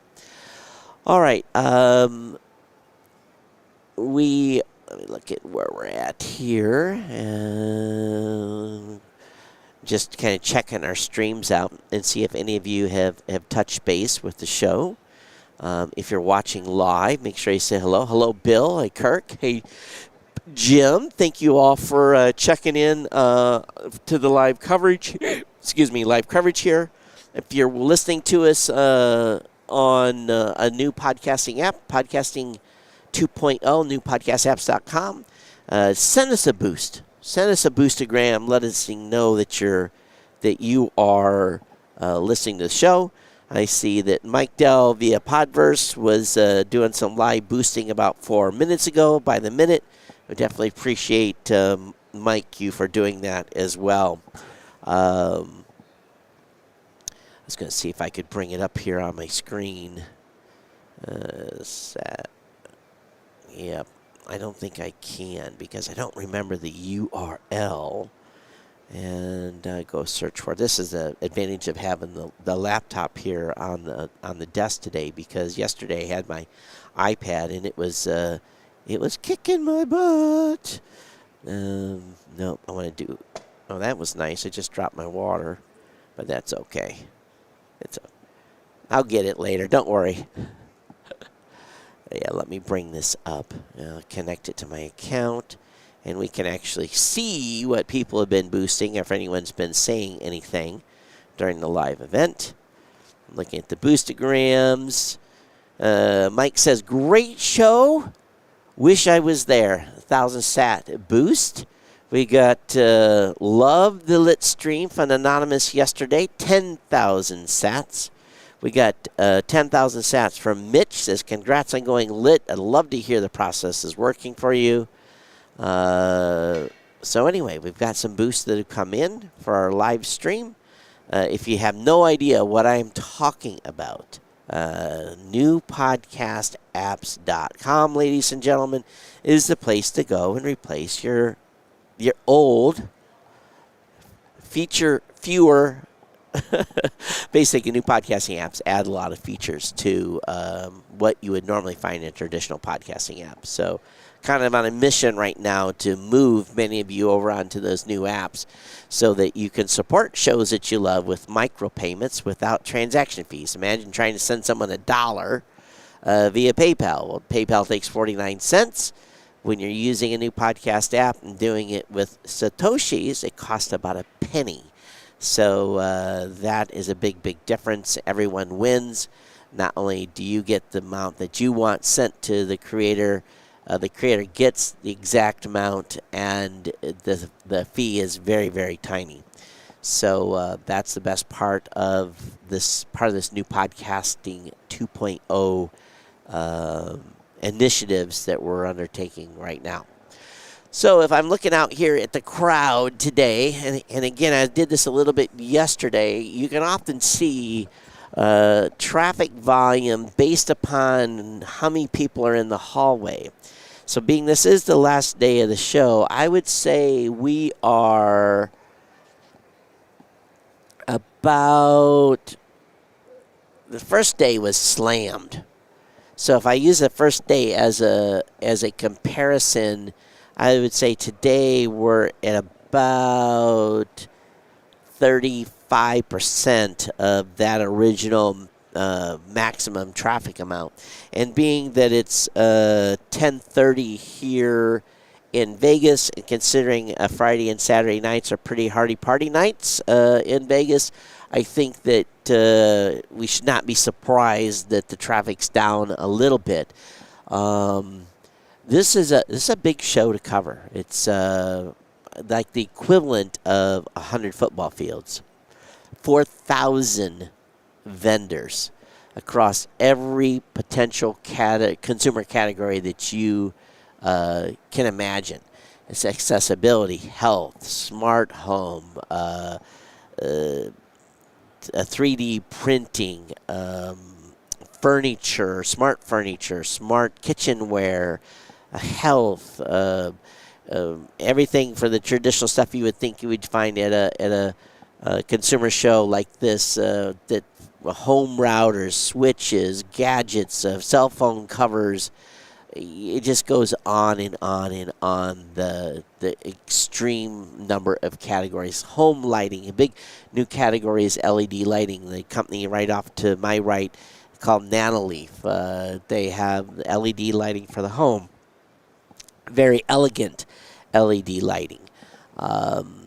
They've got robots. They've got lawnmowers. Over at West Hall, there was a Caterpillar dump truck showing off tech. They had boats. They've got TVs, cars, electric cars, hydrogen-powered vehicles. It just goes on and on and on and on. The breadth of the content category here, even to the point where at some of the Chinese booths they have nothing but connectors. Yes, just connectors, different styles of connectors, 90 degrees, 45s, 360 swivels. It just the list really truly is endless.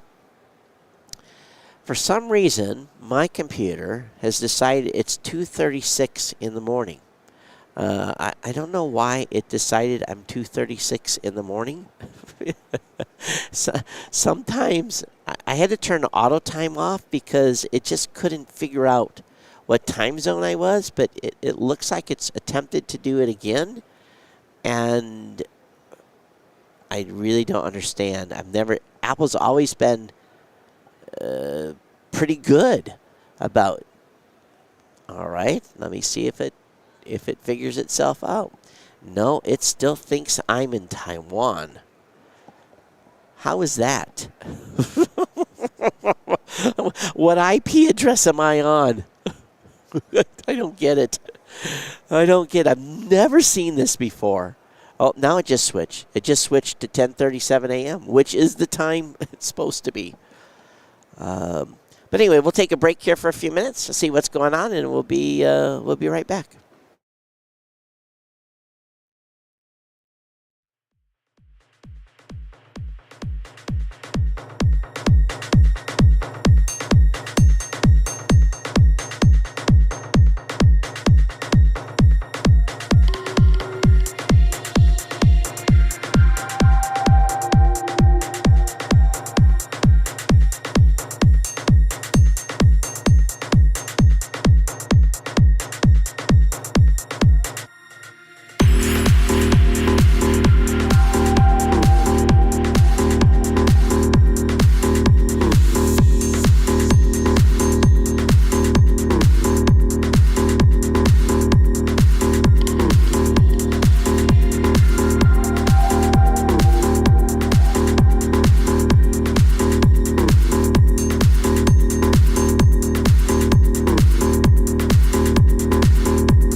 All right, everybody, welcome back. And we're continuing coverage here of CES 2023, Day 4.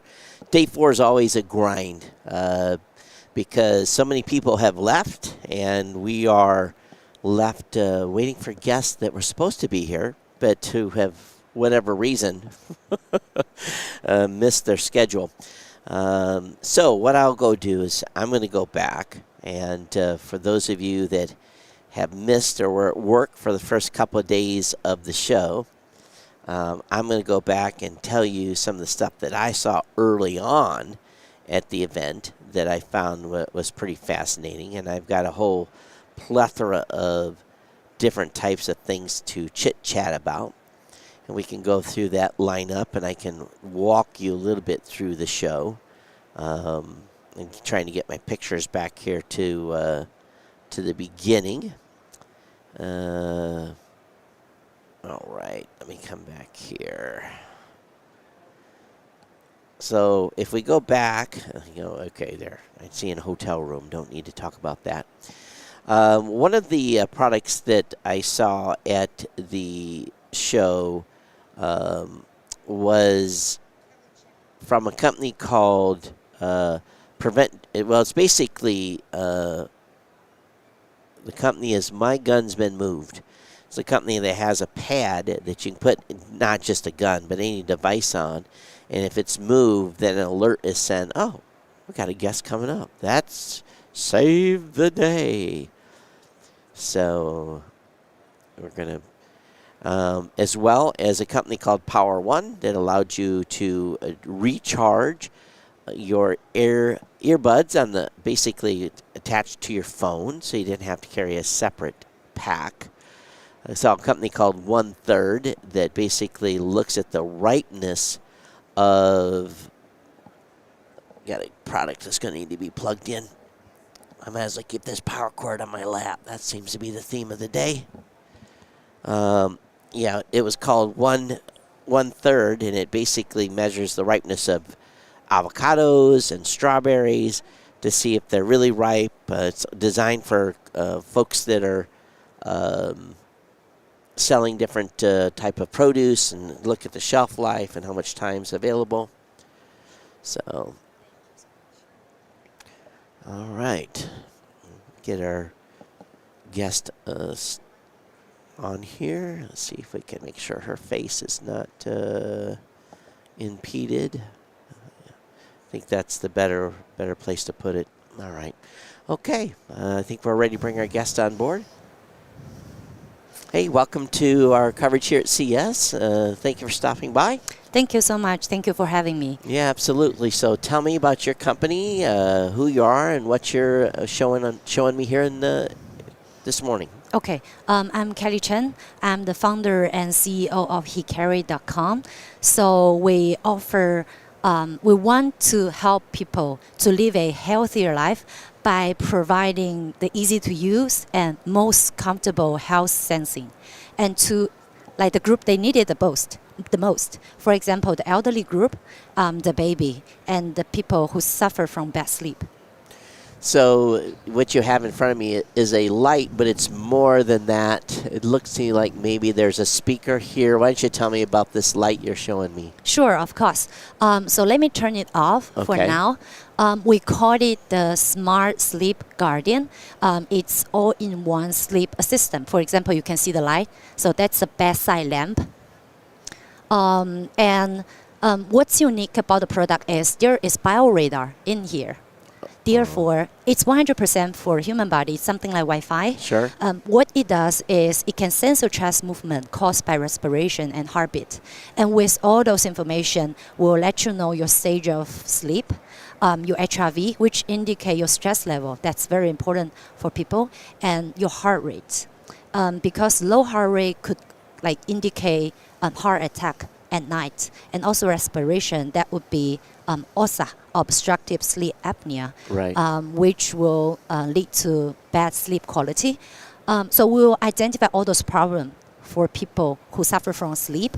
And the most important thing is, with those information, we're able to offer customized solution to help them sleep better, because people are having bad sleep for different reasons. So I'm assuming then this would go on a nightstand that's next to the bed.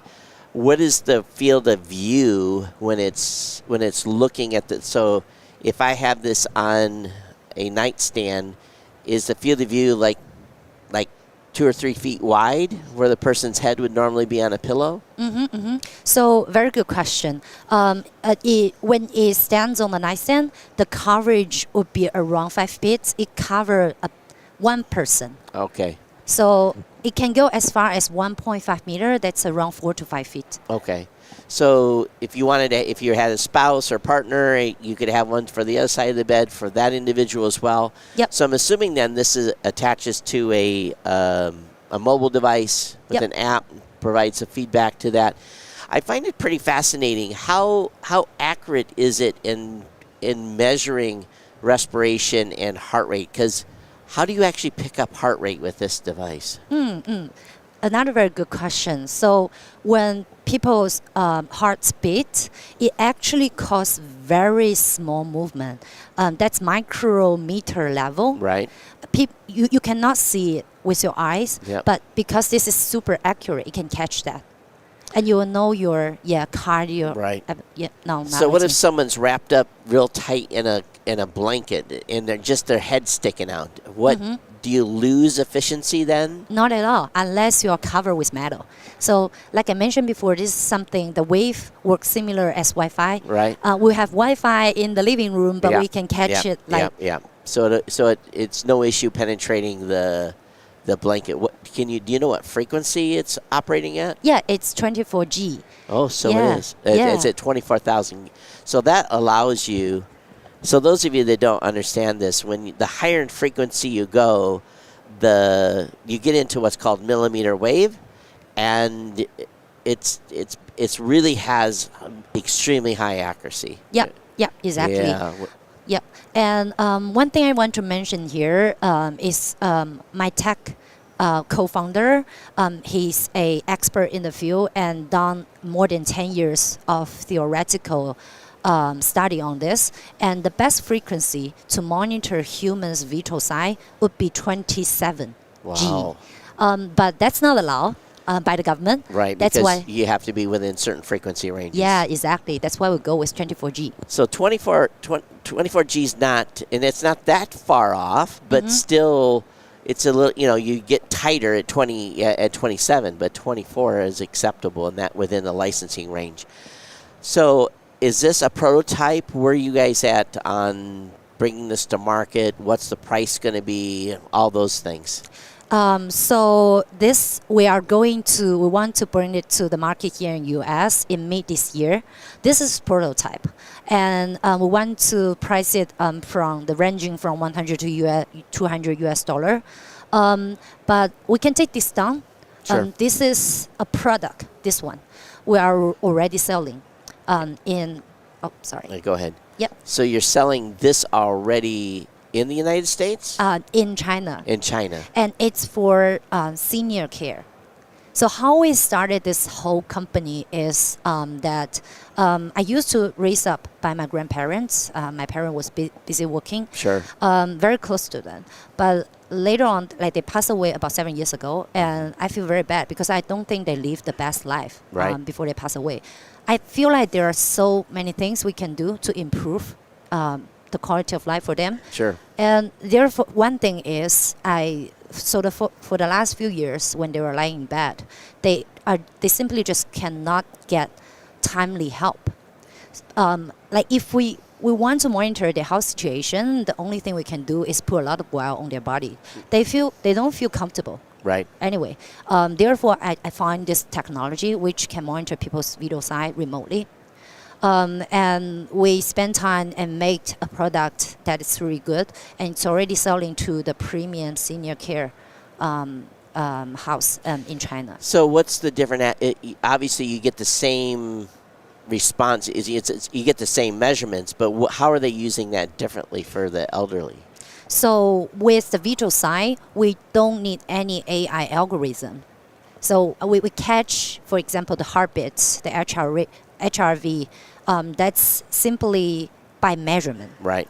But with the sleep monitoring, we compare it with PSG. That's the professional device, a diagnosis device Right. that the sleep expert use, and compare them. And with the AI algorithm, we are able to get stage of sleep, that kind of parameter with our AI algorithm. So if this is being used standalone in China, where do they place this? Next to the bed or? Yeah, so it will stick to the wall, Oh, against the wall. yeah, Just with an angle. yeah. And then you can actually, so that way it doesn't have to be tied to this. Very, very smart. And then I'm assuming then there's a battery in that. We don't build it because what we found out is with the elderly people, they don't really want complicated thing. So it has a plug-in. Normal. Yeah, so actually from here. Okay. So the mountain is included to provide power. Yeah, Okay. exactly. Well, that's interesting. So has it been successful in China, or is it being widely adopted? Yeah. So our company is a startup. We started last year, but very quickly we've been able to sell to the chain high-end senior care center. Senior So care. very good start. And also we've seen a lot of good, exciting opportunity here in CES. For example, nursing home Right. from Australia, from India, and Because you can do remote monitoring without having somebody hooked up to something. exactly. Yeah, that's good. And you can get an alert if respiration goes down or heartbeat goes down. They can go check and see what's going on, or if there's some sort of distress. Yep. Yeah, very, very cool. And it doesn't, again, if you haven't ever spent time in a hospital, what do they have? They got a pressure cuff on you. They got electrodes on you measuring you, and maybe a finger monitor or something. And it gets a little old, but this is non-intrusive, and it's not going to bother someone sleeping. So it makes a lot of sense. So the website again? Oh, it's www.hecaray.com, hikari.com. Hikari.com. All right, very, very cool. And sometime this year, and hopefully in the United States, this will be available. Yep. Definitely keep us advised when it is, and then we can put an update and when the product's available. I hope you've had a good show and made good contacts. Thank you so much. Thank you for coming today. Never thought about remote monitoring like this. I don't know. I don't know if that exists. I guess I'd have to ask a health tech, someone that works in healthcare in a hospital or nursing home, if they have ever, if any of this type of tech exists already. I'm not sure. I'm not sure that it does. So millimeter wave, I know a little bit about that. Millimeter wave, not only in this application, but in all the way up to the point. I just got a news alert on my phone. Millimeter wave is unique in that while the range of the signal, depending on the application, is not as let's say for an aircraft radar, the millimeter wave has an incredible accuracy. I mean, really, really incredible accuracy and a very low-cost application. It's truly transformative of basically, you think about radar, it's like you have this big transformer and a rectifier, and you're sending out energy at, tens of thousands of watts, and that principle hasn't changed. Where a millimeter wave, you get up in the 50, 60, 80 gigahertz range. It just changes the whole dynamic completely. And I just never thought about millimeter wave being used, or 24G specifically, which is on the edge of millimeter wave, for being able to be, and actually, Yeah, it's in the millimeter wave range. But again, very, very cool. Very, very cool. And it just people thinking stuff up. And for the price point they're talking about, not bad at all. But again, I don't know if I've seen anything like that here currently by an American company. I don't know. But I guess we'll see more of this type of stuff coming out. All right, let me go back. I think at 11, I am swapping out. I don't know if my relief is here or not, but we'll keep an eye out for them. We've only got about 4 hours of coverage today, largely because of the situation where people are showing up and not showing up. Let me go back and get to the point where I can share some stuff that I saw. Okay, I talked about the Star Spear from Sony. Basically, Sony has put up a satellite via SpaceX. Professional photographers are going to be able to rent time on that satellite to get images of specific areas they want. These are not high, where you think about like a spy satellite where you can see in somebody's house. That's not the case here. They didn't give me the pixel resolution, but it basically said that you would not be able to distinguish a house. It would be fuzzy. So it's not like it's that type of a camera on a small mini-sat. So this again is designed for taking pictures of regions and even pictures of space as well. So also saw a company, lots of POV, lots of cameras that are designed for people working at home now. Saw some incredible displays, muxwave.com. Absolutely, if I had a big corporate office somewhere and had a very, very big budget, I would have one of these screens in my my lobby as people walked in. Muxwave.com, just an incredible solution. Holographic LED screen is just amazing from that standpoint. I saw an amazing desk called the 3D desk. Incredible price point, too. I just can't imagine a price point they quoted me being the price, but basically a standable desk with lots of features to rotate and move the monitors. It was very, very, very, very nice. What else did I see that was notable? Stopped to see Jackery. And Jackery had a windmill that is a prototype. So Jackery is building a portable windmill where you can generate 400 watts of power.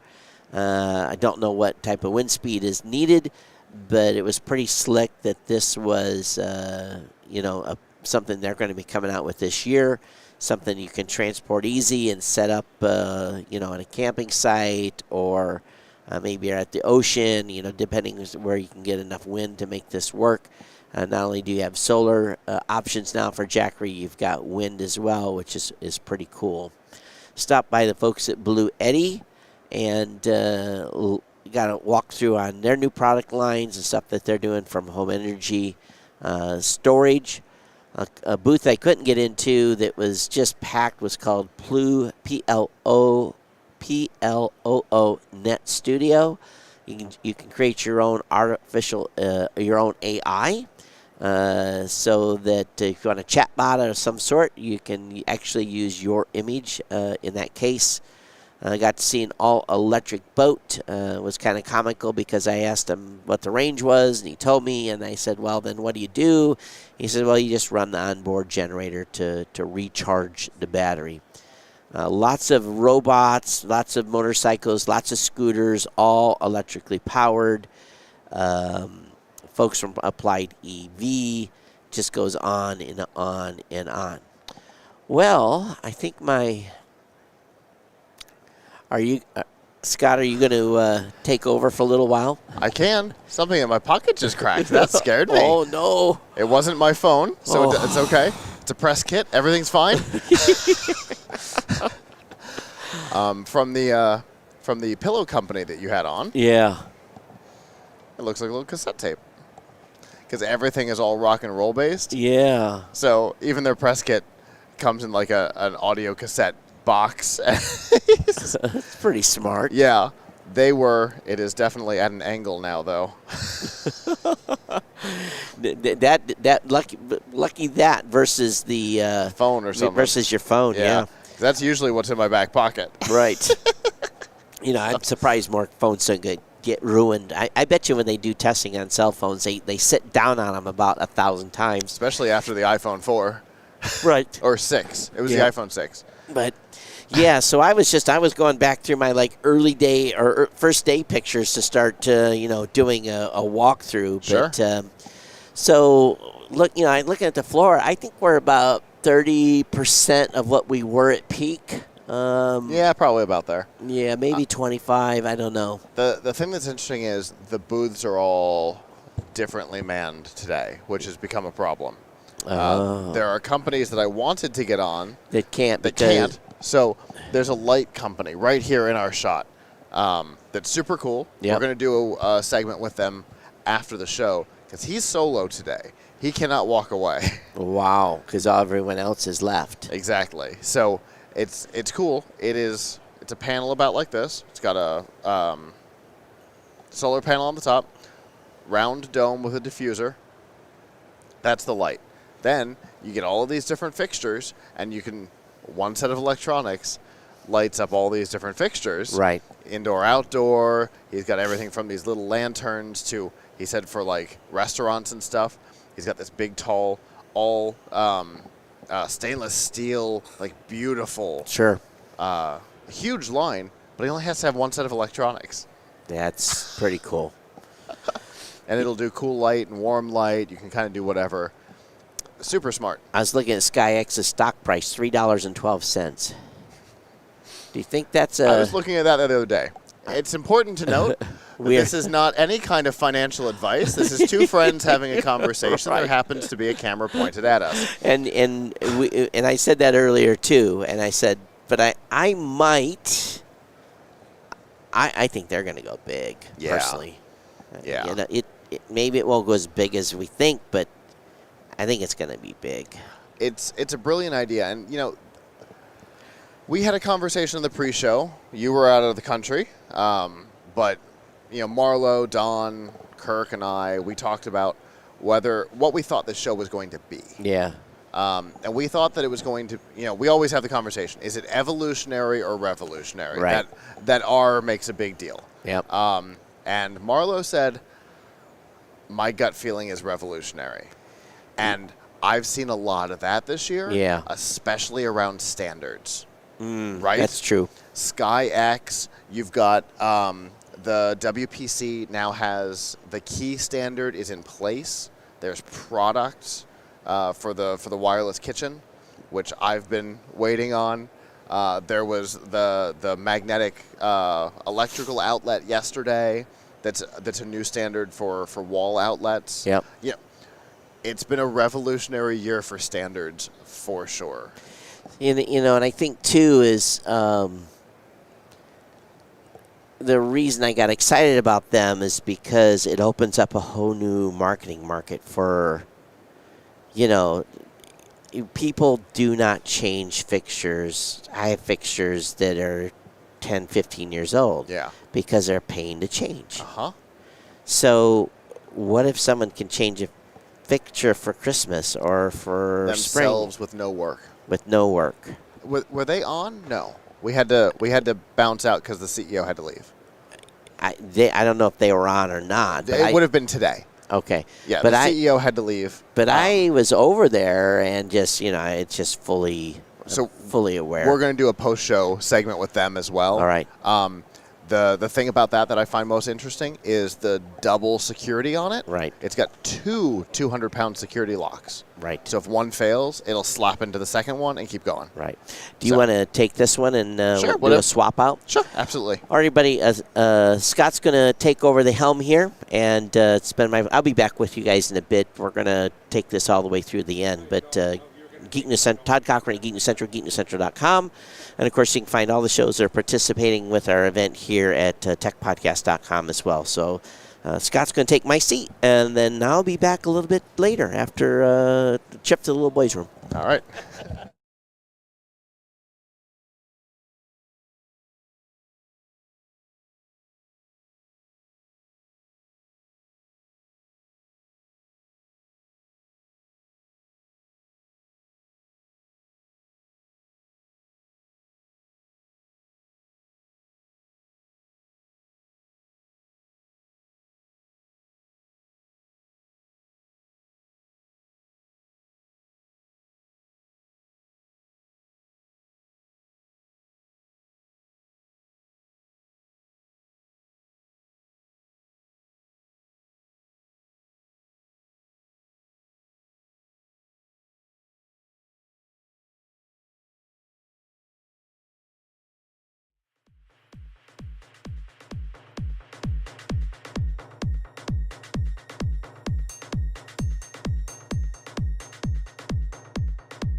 Help support our coverage using Blueberry, the community that gives creators the ability to make money, get detailed audience measurements, and host their audio and video.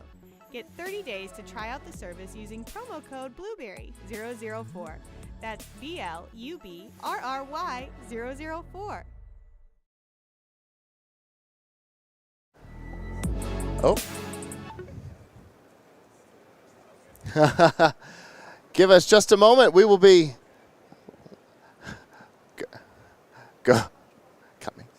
Go to...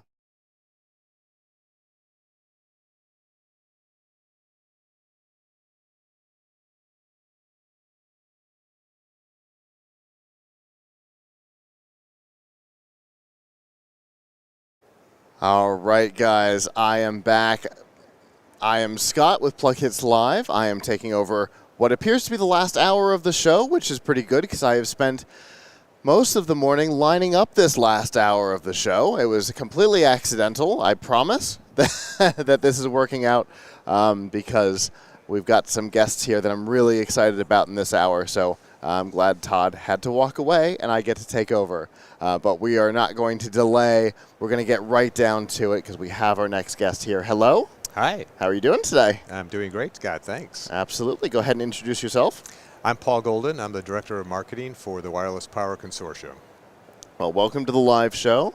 We have done interviews in your booth in the past. That's right. And other than when we gave Qi our Best of CES award many years ago, I don't think the company has ever been in the studio, so it's good to have you here. Yeah, it's good to be here. It's good to be back at CES after a few years. Yeah, for sure. So tell people about the Wireless Power Consortium and, for me, more importantly, the little 2 that's on your shirt today. Okay, well, the Wireless Power Consortium is a standards development organization. So we create standards.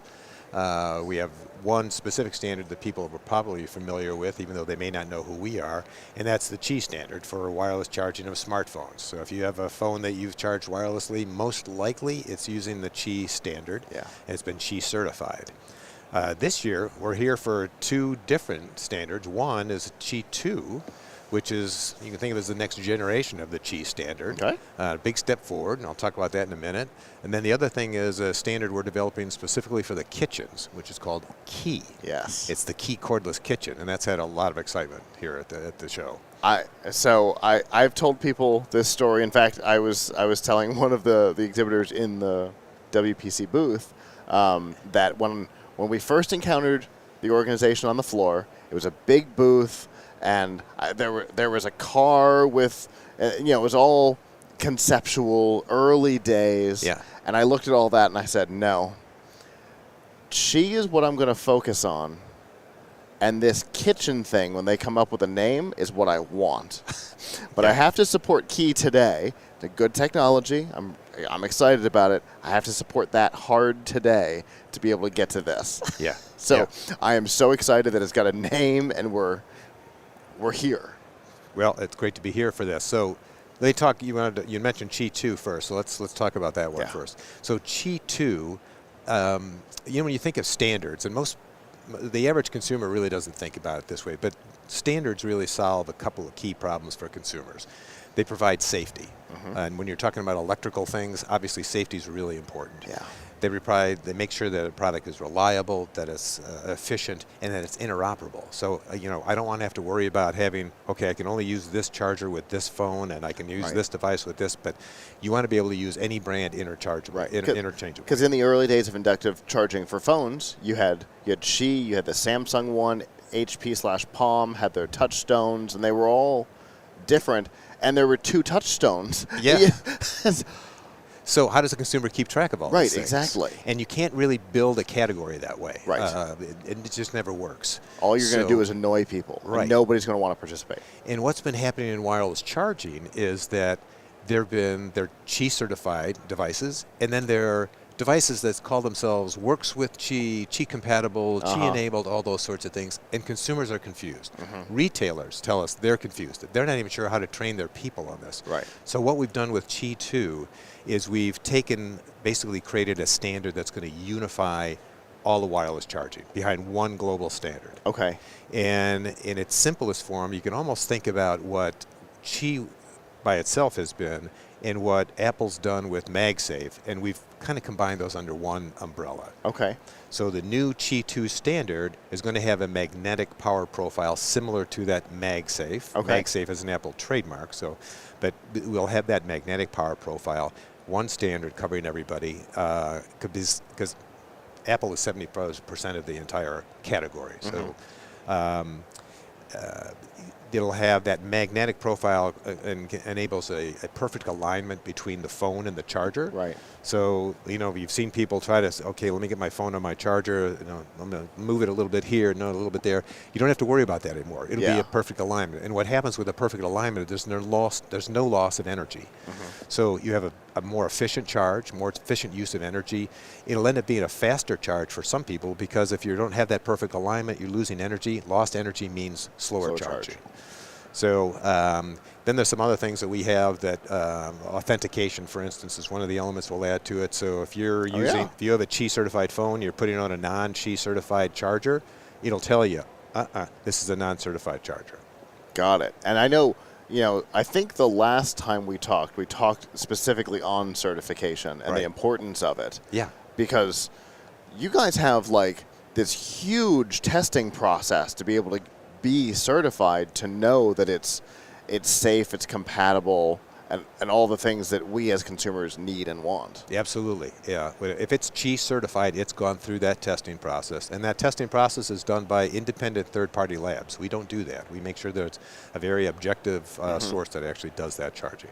Gotcha. That testing. Yeah, and it's, from what I remember, it is an intense process. Yes. You're not going to get through it with anything wrong.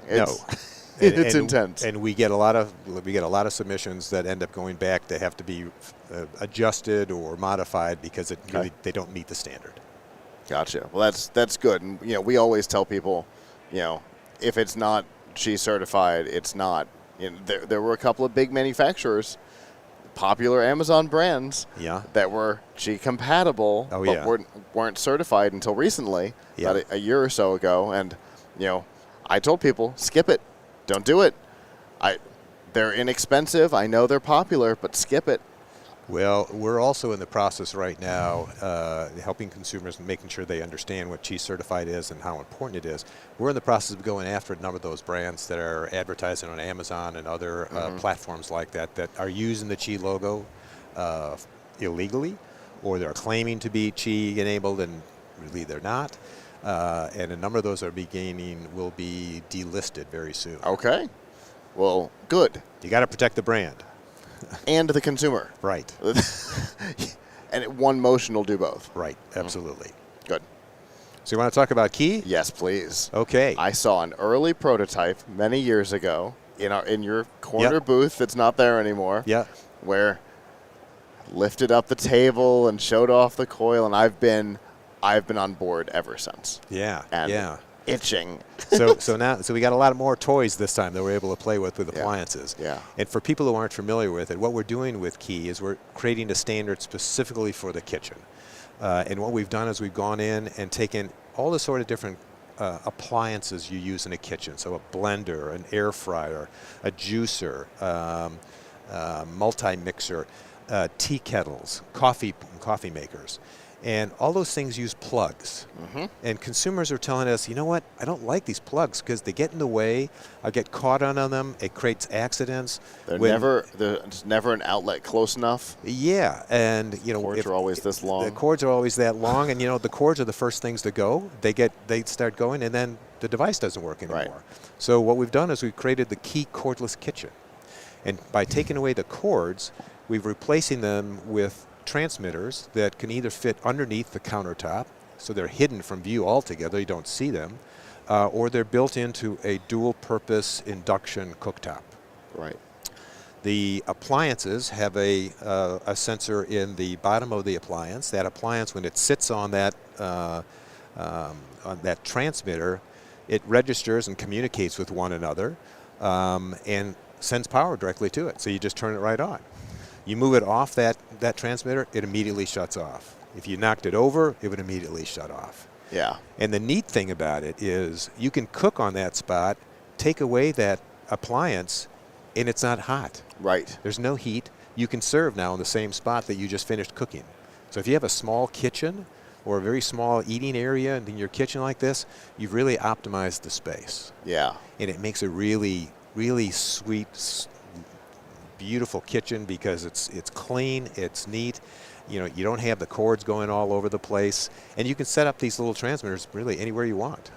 And we used to talk with a former member of the team every year, and he and I had a whole conversation one year, and I was like, oh, you could have it in your dining room table. Yeah. And you could keep food warm on the table or on a serving table for a banquet or whatever. Yeah. Instead of having little candles all the time, you literally just put the heating tray down and it keeps everything going. Yeah. Like there's all kinds of interesting places where this would be amazingly useful.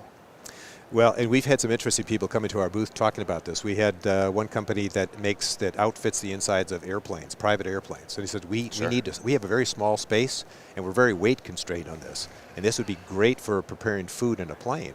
Wow. We had somebody with an RV saying, this would be perfect for our little kitchen in an RV. Sure. And then one of the interesting things we hadn't even thought about was for senior citizens, older people, if they're like in an independent or assisted living, they often have a kitchenette in their apartments, but they can't have a cooktop because it's a fire hazard. Right. Occasionally they may turn them on and kind of forget about it. You don't have that issue with this because there's no heat you're not going to burn yourself. You can't keep it on because there's a sensor in it that if it gets to a certain temperature, it shuts off. Right. Yeah, that interesting use cases. Yeah. We're finding more and more of those as we're showing up in places like this and showing people what the product is. And that's one of the big benefits of a show like this for because everybody here has a different goal here. Right. And I would imagine for your organization, it's people coming up and going, hey, I could use this. Huh. And you're going, yeah, you're right. Take a note. Yeah. Well, the most common question we get from people right here is, first they say, wow, this is really cool, and when can I get it? Yeah. Where can I get it? Why don't I already have it? And unfortunately, it's not here yet. Yeah. So we're at the stage right now where we're trying to build awareness with people, let them know it's coming. But the standard is about a year away. Okay. So January next year, we expect we'll have the standard done. So you'll start seeing products out in the market in about 18 months, the middle of next year, 2024. Nice. Nice. I had hoped for a compressed timeline like that. Once the name came out, I'm like, okay, I have a feeling we're going to get closer to it. Yeah. Because I've been watching this, 8 years now, watching the concept build up. So our goal now, as we're getting close to that finish line, Awesome. is letting people know who might be in the influencers in this. So if you're an interior designer, or you are a kitchen futurist, or builders, construction people, things like that, letting them know this is something that's coming. You're going to want to know about it, because this is going to be the kitchen of the future. Yeah, for sure. Yeah. Super excited about it. We've known each other for a number of years now, and I've been excited about this one in particular for a long time, so I'm glad to see we're getting close. My wife keeps telling me, when can I get this in our kitchen? Come on. Yeah. This is your thing. Let's get there. Well, I know people are going to want more information. How can they get it? They can go to our website, wirelesspowerconsortium.com, and there's plenty of information there about Qi2, and Key, the cordless kitchen. Perfect. Okay. Thank you so much for coming and talking to me today. Thanks for having me, Scott. Absolutely. Okay. Have a good last couple hours of the show. Okay. All right. Yeah, so we've been talking about Qi and Key for a number of years. One of my favorite stories is Danielle's first CES with us. She got to see it in action, a really, really early prototype, and one of our buddies opened up the case and showed her the coil and how it all worked, and it was a really cool experience for an 18-year-old who was about to go into engineering, and it's been really cool. We have got, so apparently my pushing today has worked, because my 1 hour here is going to be full. So we're going to have our next guest here in just a second. This has been a really good CES, Adam. I think we've had a lot of really good content this year. Some interesting stuff that I wasn't prepared for, and I think that revolutionary title that Marlo put on it is coming true. Oh yeah. What you have anything that's sticking out for you? I like the the glasses that TCL had. You can plug them into a Steam Deck or a Switch or a PS5, and you can see them right through your eyes. What? So you can lay down on your bed. You don't have to sit up or anything. Are you kidding me? No. How have I not heard this yet? Okay, that's awesome. Wow. Yeah, that's another one of those products I'm annoyed I don't already have. That has kind of been my theme this year, and that's a good sign that it's a revolutionary CES, because I'm like, oh, great, this is awesome. Why don't I already have it? So that's definitely a good thing. All right. Well, I believe. Oh, no, I don't know, because I see more action happening here. I don't know what's going on just yet. All right. Is there more? Is that it? Are we? Yeah, this one. Yeah. Thank you. All right. We got a good show and tell coming. Yeah. Show and tell is always a win for me. I always prefer show and tell to not. Yeah, and in fact, that's what I tell. That's what I tell exhibitors. What we have right now? Oh, we got all kinds of stuff. Okay. Here's what we can do. We'll start with a bunch of the small stuff here on the table, and then once we get talking, we'll clear it and we'll talk about the stuff in action. How's that sound? All right. So, we got a big show and tell, because our next guest is here. Hello. Hello. How are you doing today? Good. How are you? I'm doing great. We're almost done. Cool. Yeah, it's last day of the show. Indeed. And Yeah. I think we're all tired, and I think we're all ready for the lights to dim down. Yeah. But for now, go ahead and introduce yourself for me. Okay.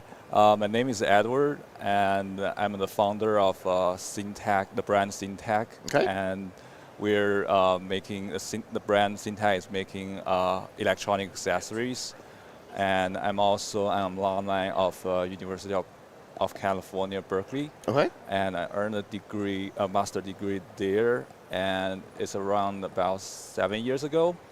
And I work in San Francisco Bay Area, and at that time I did a lot of online shopping. Okay. I figured out that it was really hard to find accessories, very good, decent accessories online. Yeah. And at that time, we have great iPhones, laptops, Sure. all the good electronics with very good design. But we don't have a lot of accessories. With It's good that middle stuff. Yeah. That.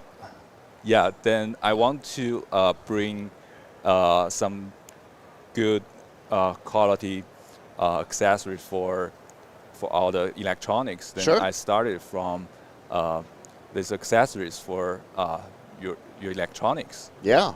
Okay. And you've got a whole bunch of little accessories here, and then we've got some bigger, more one. like flashy accessories Yeah, up here. yeah. So I'm looking at, I think this one's a little different. Let's start here.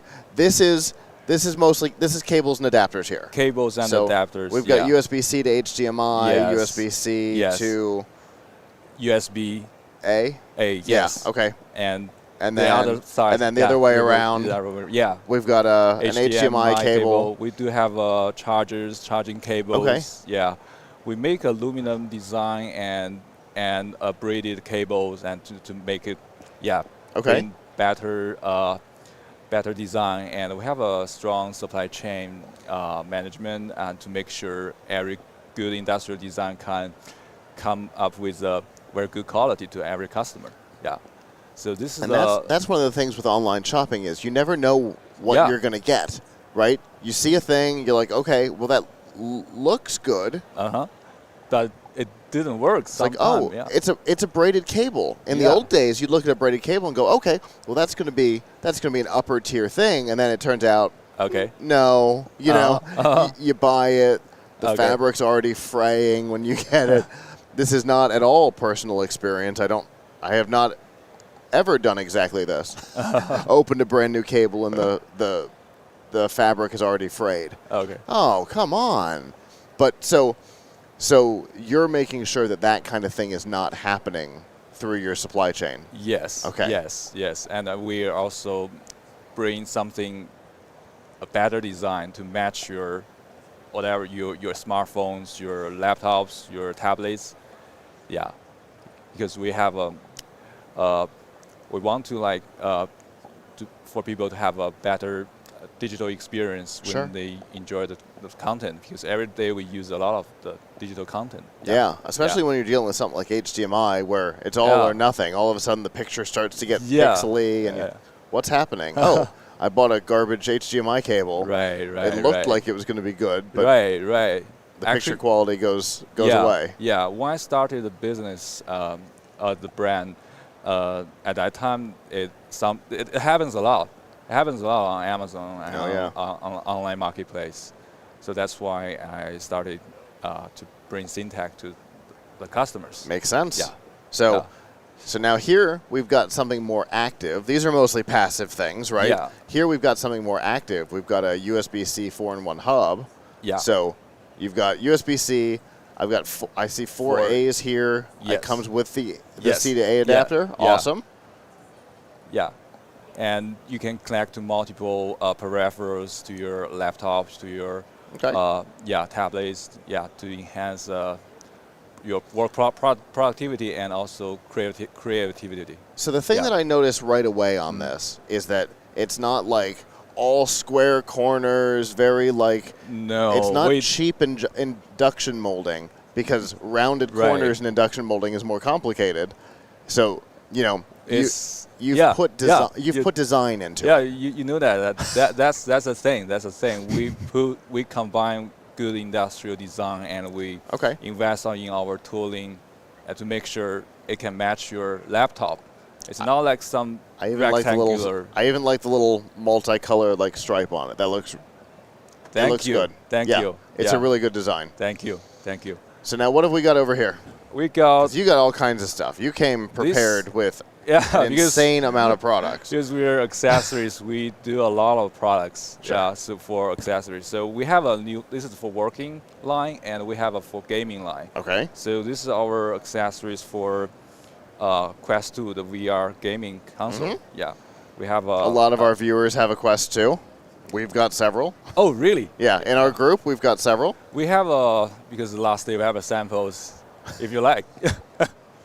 And I think your studio may probably need those adapters too. Sure. Yeah, we have this hat strap with a cross upper strap, so it can make you feel very comfortable and stable when you play. And we add actual power bank, which is Oh, wow. yeah, detachable. You can put it out and take it off. Turn me off real quick. Okay, okay, but it's off, right? This I'm off. You're not. okay, okay, okay. This is well, you need to take off your hat. Yeah, actually, yeah. Okay. And it's you have to turn. It's set to tight. Yeah. Yeah, it's Really too set tight. to There you go. Here you go, and you can use a little bit. And yeah, Oh yeah. how do you feel? It's really comfortable. Yeah, we add a lot of paddings and straps to keep it very stable. And the battery in the back will counterbalance the weight. So yeah, I feel good. Okay. Okay. All right. Thank you. And this is the. So I really like the battery on the back. I like that it has balanced out the headset. Yeah. Because the headset is very forward, Weighted, weighted. yeah. So putting something on the back keeps it in place. But I really like that. Right. And this is a special design to also keep you very stable and comfortable. Nice. Yeah. We have a link cable you can connect to your PC to get more games. Okay. And carrying Oh. case. That is a very long cable. Yeah, you need that. You need a lot of space to play. I could have used that for one of my cameras this week. Okay. This is the controller grip. Right? Yeah. Oh. You have a protector. We have grips on that to make sure you don't throw it away.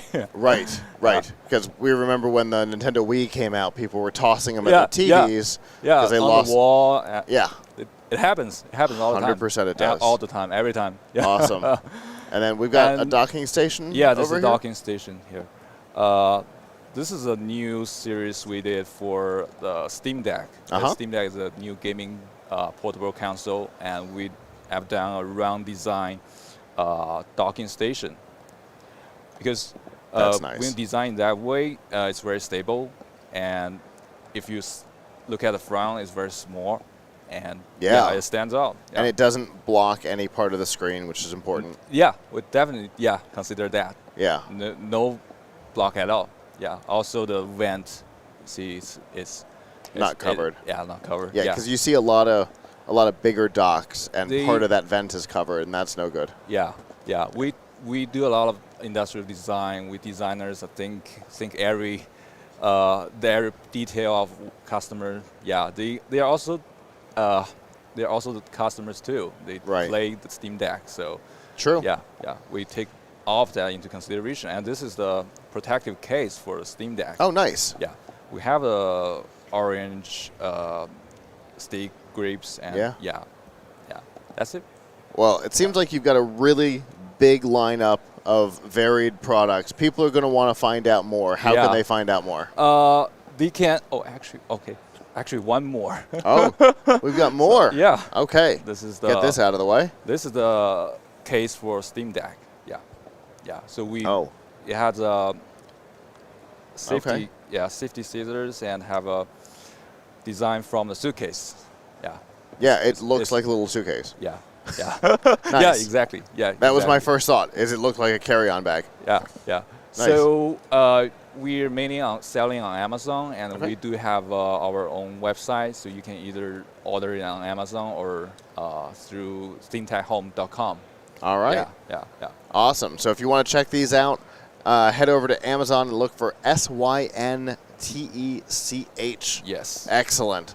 Well, I appreciate you coming and talking about this. I'll give you all your stuff back in just a second, but thank you so much for coming on and talking about this today. Thank you. Thank you, Dio. Absolutely. All right. You know, we don't normally do accessory companies. We kind of have a policy on it because they usually tend to be accessories. But when this pitch came in, it was too wide, too varied, and too specific to be able to ignore. So, yep. So we definitely went with it anyway, even though normally we wouldn't have cables and stuff because the quality and the design are different. Like, usually USB hubs are, you know, it's a USB hub. Okay. It's probably white. It's probably got square corners.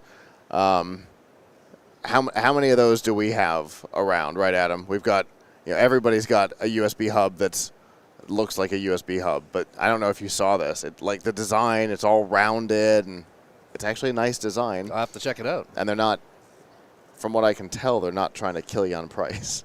Cool.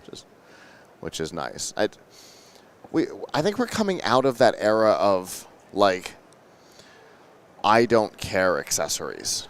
You know, because we had a lot of computer accessories for a long time. We were just cheap, trying to get them into Walmart and moving on. Yeah. And I think we're coming out of that era, which I think is good.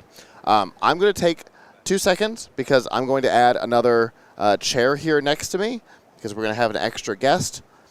And I'll be back in just a second.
All right. I have moved around here. My background is now the wall because we're going to have 2 people on because we've got another show and tell, which I'm very excited about.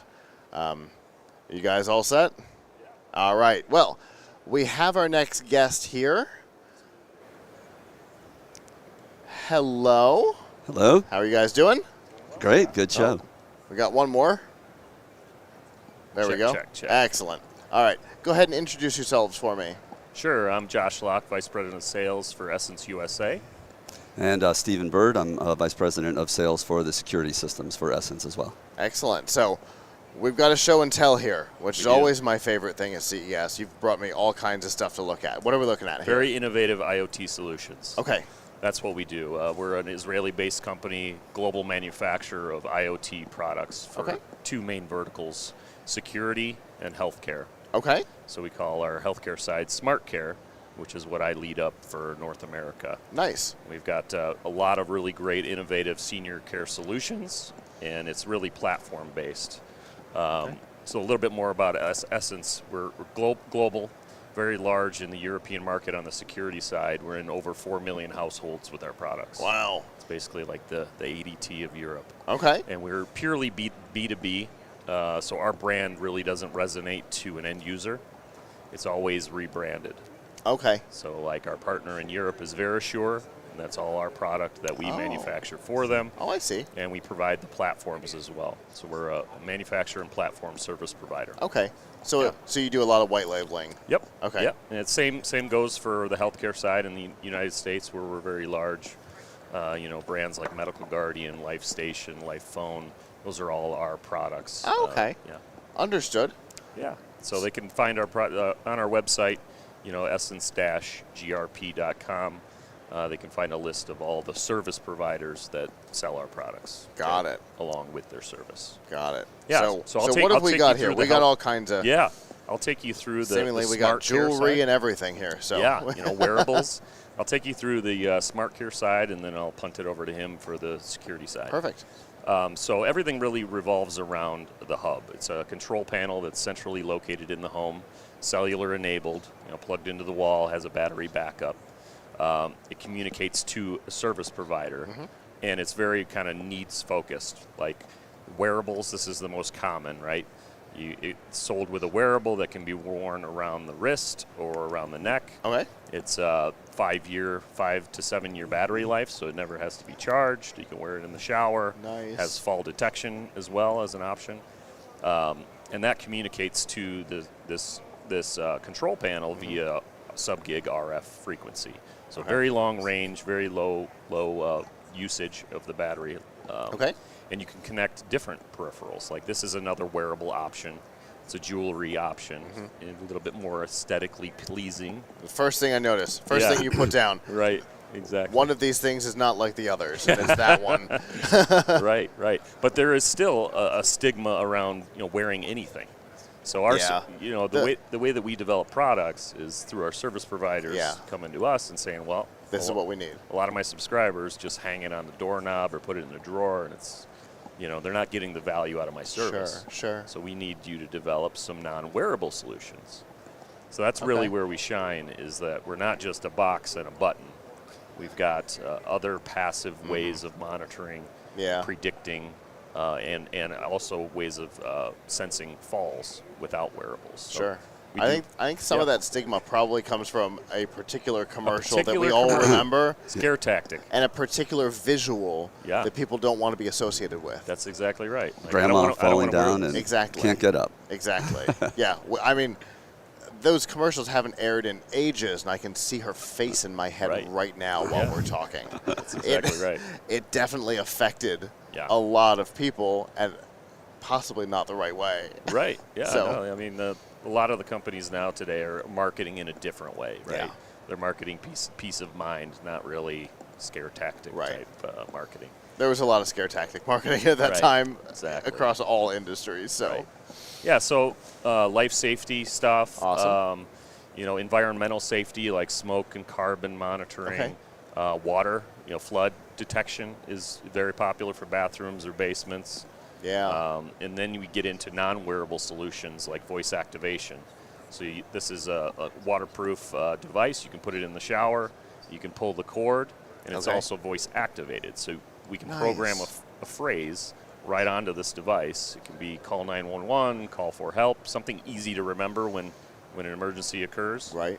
And it'll trigger an alarm. Okay. And the added benefit is that this extends the two-way voice communication to that area. So it extends via RF, kind of think of a walkie-talkie type concept, from this base station to here. So it's utilizing the connectivity of this, but talking so it can make a call, and then you can take the call right on through the device. Yep. Got it. So in the shower, if you fall, you're not wearing a button, you can say call 911. The light will go off, an operator will come on, which is our service provider. They'll come on, they'll say, Sally, is everything okay? And then you just speak. Yeah. So great for basements, outbuildings, garages. Sure. Yeah. What kind of range are we talking about on this? Yeah, since it's sub-gig, these go 2,300 feet, line of sight. Yeah. We equate it mountaintop to mountaintop. Yeah, right. We equate it to a 10,000 square foot home. You'll be covered end to end. Wow. Yeah. Okay. All wirelessly. So not messing around. Like that's serious range. Serious range. Yep. And even the pendants. I mean, they have the longest range in the industry. This is 1,300 feet. Okay. So I mean, these have more power. Obviously, they're of bigger. Course. They're huge. Bigger battery. Yeah. They're not designed to be but worn on your wrist. You're going to get 12 You'd be to 18. sad if you tried to wear that on your wrist. Yeah, exactly. You're going to get 12 to 18 months battery on these. Okay. You can put multiple ones around the house. Okay. Yeah. So it's 3 ways to summon for help. Voice activation, press the button, or pull the cord. Nice. Yep. So it extends your voice anywhere. All right. And then, this is also really cool, we got into radar technology. Okay. So this is a passive infrared motion detector and radar, millimeter wave radar fall detector. So you put these up in the corner of the rooms. It covers about an 18 by 18 foot area, which is about an average size of a room. So think of like living, kitchen, bathroom, bedroom area. Sure. If you don't want to wear a pendant, but you're worried about falls, this is installed in the corner. Again, battery operated, just C-cell batteries. Goes right in there. You're going to get at least 12 months battery life on here. Okay. Because it doesn't turn on the radar until there's motion in the room. That's the point of the PIR, the passive infrared. Yeah. Okay. So you put these in there, and it'll be able to tell when there's motion in there. It can tell that you're standing, through 3D imaging. It can tell that you're standing. It can tell that you're seated on a chair, lying on a bed or a couch, and then it knows where the floor is. So it can tell that you are lying down on the floor, and it signifies that as a fall. Contacts this via RF. And does the thing. Got it. That's right. And then we get into activity monitoring as well through other sensors, IoT sensors in the home. Other PIRs that contribute data to the cloud passively. Door contacts, so you can know that your mom's home or away. Set rules around that. The most common rule is awake and well. So you can say, hey, I want to know that my mom's up at 7 a.m., watching the Today Show, making coffee.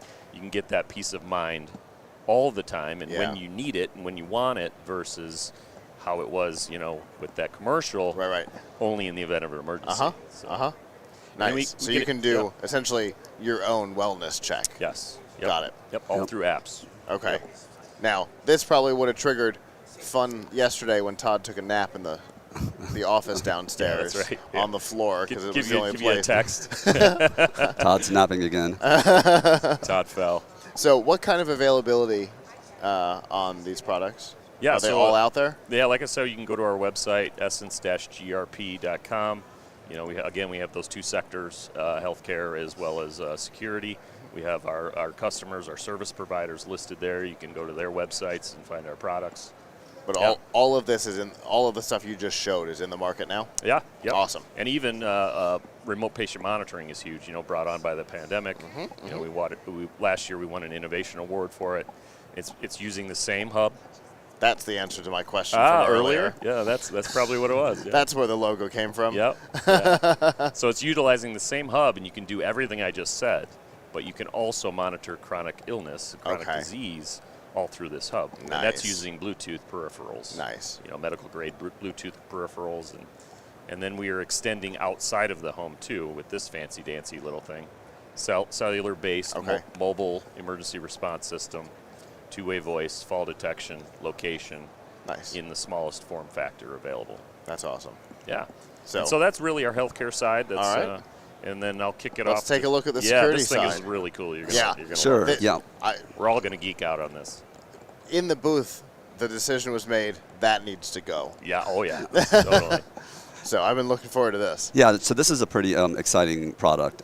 This is called MyShield, and it is meant to solve the problem of a break-in where the police might take 10 minutes or 60 minutes to get there. A criminal, so it's easy to show through a scenario. You own a jewelry shop, it's 2 a.m., somebody breaks in, your normal alarm goes off, maybe you get a video of the person with a mask on their head, and they break in, they steal $200,000 of jewelry, and then the police come 10 minutes later or so. Right. So the alternative scenario is someone breaks in at 2 a.m. and the alarm, the motion sensor goes off, a video is taken, the video is monitored, you can identify that someone has broken into the building, it's a person, a perpetrator, not a cat or a dog, and a button gets pushed and smoke comes out of the bottom. So non-toxic fog comes out. They don't know that. Yep, they don't know the toxicity, and it fills up a 3,500 cubic room in like about the 30 episode seconds. of The Office, where Dwight steamed. Probably, yeah. Himself. Okay. Yeah. Got it. So basically, you can't steal what you can't see. It's non-toxic. It takes about 30 seconds to fill up the room. It's made for small businesses, AMPMs, jewelry stops, gun shops, cannabis shops, that type of thing where there's high value content. Okay. That's fascinating. So and it's this is such a small little device. Yeah, it's all-in-one security and deterrence. Yep. So this has a battery in it that lasts a year and a half. So you don't, if someone cuts off the power, it's still going to work. It's got an LTE chip in it. Okay. So if your Wi-Fi goes out, it still works. Okay. You basically attach it to the wall, and that's it. So this is a very popular product in Europe. We've sold over 1 million of these to Verisure already. So in the European area it is, and we're introducing it to the U.S. All right. That's fantastic. What kind of a? Obviously, it's more on the commercial side. I'm probably not going to have it at my house. Well, so it's really made for both. So, for example, if you have a home with your boat in the garage, your Lamborghini's in the garage, then you could use that for your garage as well. Additionally, some people have second homes, like hunting cabins. You could use it for that. It could be used in the RV market. It could be used for your boat as well. So it's got both commercial and residential usage. Awesome. And I know you don't sell direct to consumer, but what kind of price point does this kind of live in? Well, it's up to the dealer network. Right. I mean, we could see it in the $5s, which is very reasonable for this type of security system, an all-in-one security system. Yeah, for sure. Really impressive. Yeah. Yeah, for sure. You've got a great lineup of products here. Did you have more security things that you wanted to show me? No, that's probably about it. The only thing I would say is that the mobile PERS product that's used in the aging in place community is also used for lone workers. So Amazon drivers, students, people who are remote can use this button as well, and we have special software on it and mobile applications. So if you own Amazon or you own Amazon, you can track. If you're Jeffy B. if you're Jeff B. Hey. You can have a mobile app, and you can basically see where all your employees are, and you can be sure that if they hit the button, you can get emergency services to them because you have the GPS location and two-way voice. Got it. So, really cool. Yeah. Well, I appreciate you guys coming up and showing off all this product. You've got a really cool lineup of stuff. I know you've given the website once before, but if people want more information. Yeah, that's www.essence-grp.com. Perfect. Thank you so much. Thanks for having us. Yeah, thank you. I came over and hijacked you just recently. No, we appreciate it. Appreciate it. Thanks a lot. Have a good one. Yep, thank you. Yeah. All right. Yeah. We say it a lot. You never know what it is we're going to have on the live show. We went from HDMI cables to security products. You never quite know what the coverage is going to look like. And, oh, I see. Perfect. And we're going to change gears real hard next, too, from some products that have security and safety in mind. And we're going to shift into some true fun products from a company that I'm a big fan of. I'm going to lose this extra chair. Since we're back to normal, I'm just going to slide like this and make things easy. Hopefully make things easy on Adam. He can, if you want to move the camera back at me again, in a moment, we'll be good. Oh, good. You came with power already?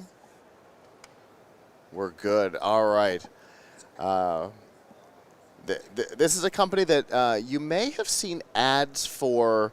If you're anything like me, I get ads on Facebook constantly, partially because I'm connected with some of the employees, I think, on LinkedIn. But I definitely get ads for these products all the time, so I'm super excited to see what's going on at CES this year. We've got our next guest here. Hello. Hello. How are you doing? Great. How are you? I'm doing fantastic. Go ahead and introduce yourself for me. All right. I'm Brandon Brooks with Twinkly. We are a LED lighting company, and I am the integrations and support manager for here in the U.S. Nice. So you've brought us something, which is I always love show and tell. It's always better than not, especially for a product category like yours. So what have we got here, and what are we doing at CES? Sure. So this was easy enough to grab off of our... I legitimately told Mike, bring one of those with. Yeah, for sure. So everything that we have is app-based, run on a network, similar to every other home product. This product right here is it's a new product for us. It's kind of an entry-level product for Twinkly. We're around the $50 price range. Okay. But the technology is the same. It's the LEDs. Addressable LEDs is nothing new. Right. Of course, LEDs certainly aren't new as well. Sure. The technology that Twinkly has that it really separates us from our competitors is the ability to map it in minutes from your phone, right? So that's the secret sauce. RGBIC is fine, and if we turn around, we'll see a lot of it. Oh, yeah. However, you won't see this, in my experience, anywhere but you guys. And I have yet to see it as well. So I guess as long as we maintain the patent on it, we should, as long as that lives. And I could, because I'm directly connected to this Wi-Fi controller right now with my phone. So it's just a one-on-one connection, which, in this environment it's the only option. Could be a little iffy as well, right? Because there's a lot of stuff going on around here. But it's the only thing that could possibly work. I mean, I could demonstrate the mapping real quick. I don't know if that'll do any good or not, but it's already...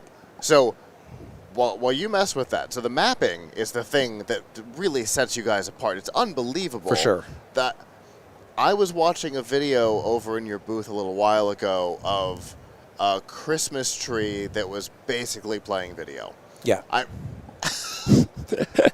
It's wicked.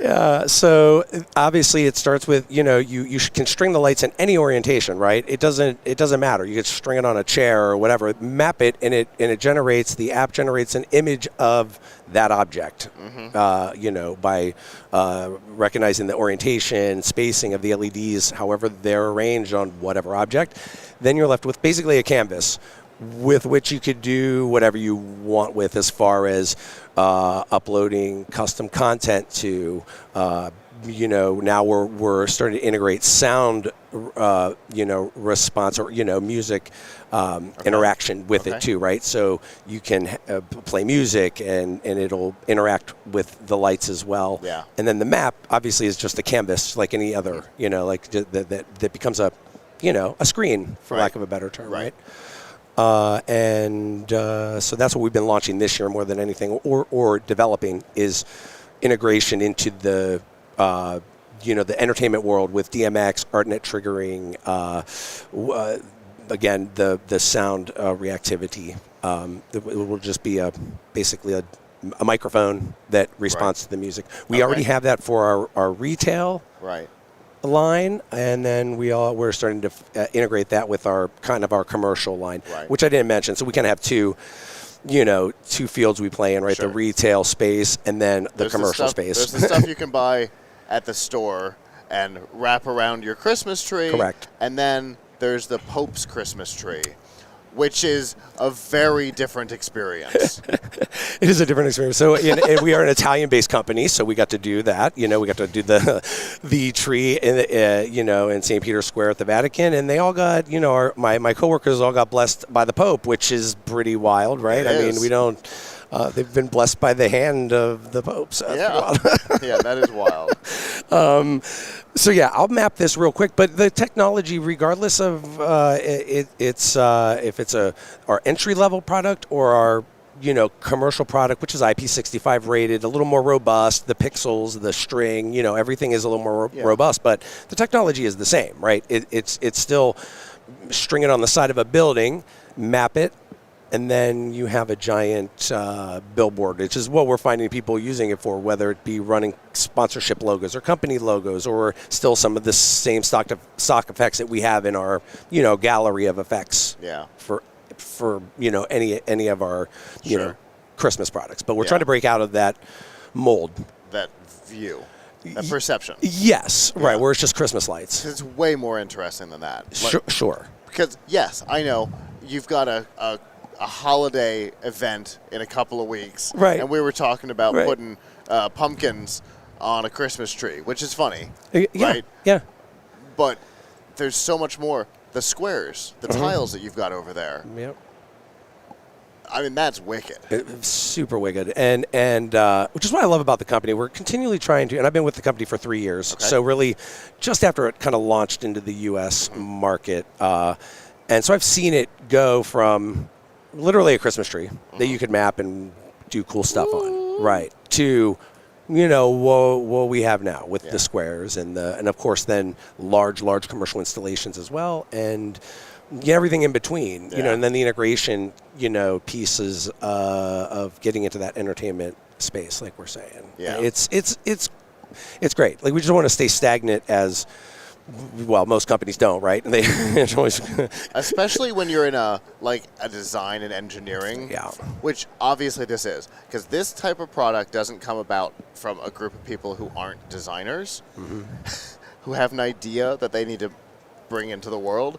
And when you've got those people, they're constantly going, "Oh, but I could also."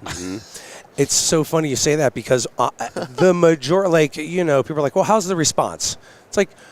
Well, or what is it? You'll come into the booth. So what is your target? Market, and we're like, it's up to you, your imagination. We have it from storefronts to people who've wrapped buses in parades and driven it down the street. Like literally, whatever you can imagine this on, and to utilize that. Because you can map a bus, once it's on, and it looks like a bus, and you can run stuff on it. So it's really whatever you could possibly imagine it to be, we can pretty much do. Right. We had a set idea for a TEDx event years ago, before this was available to us, that this would have, it never happened.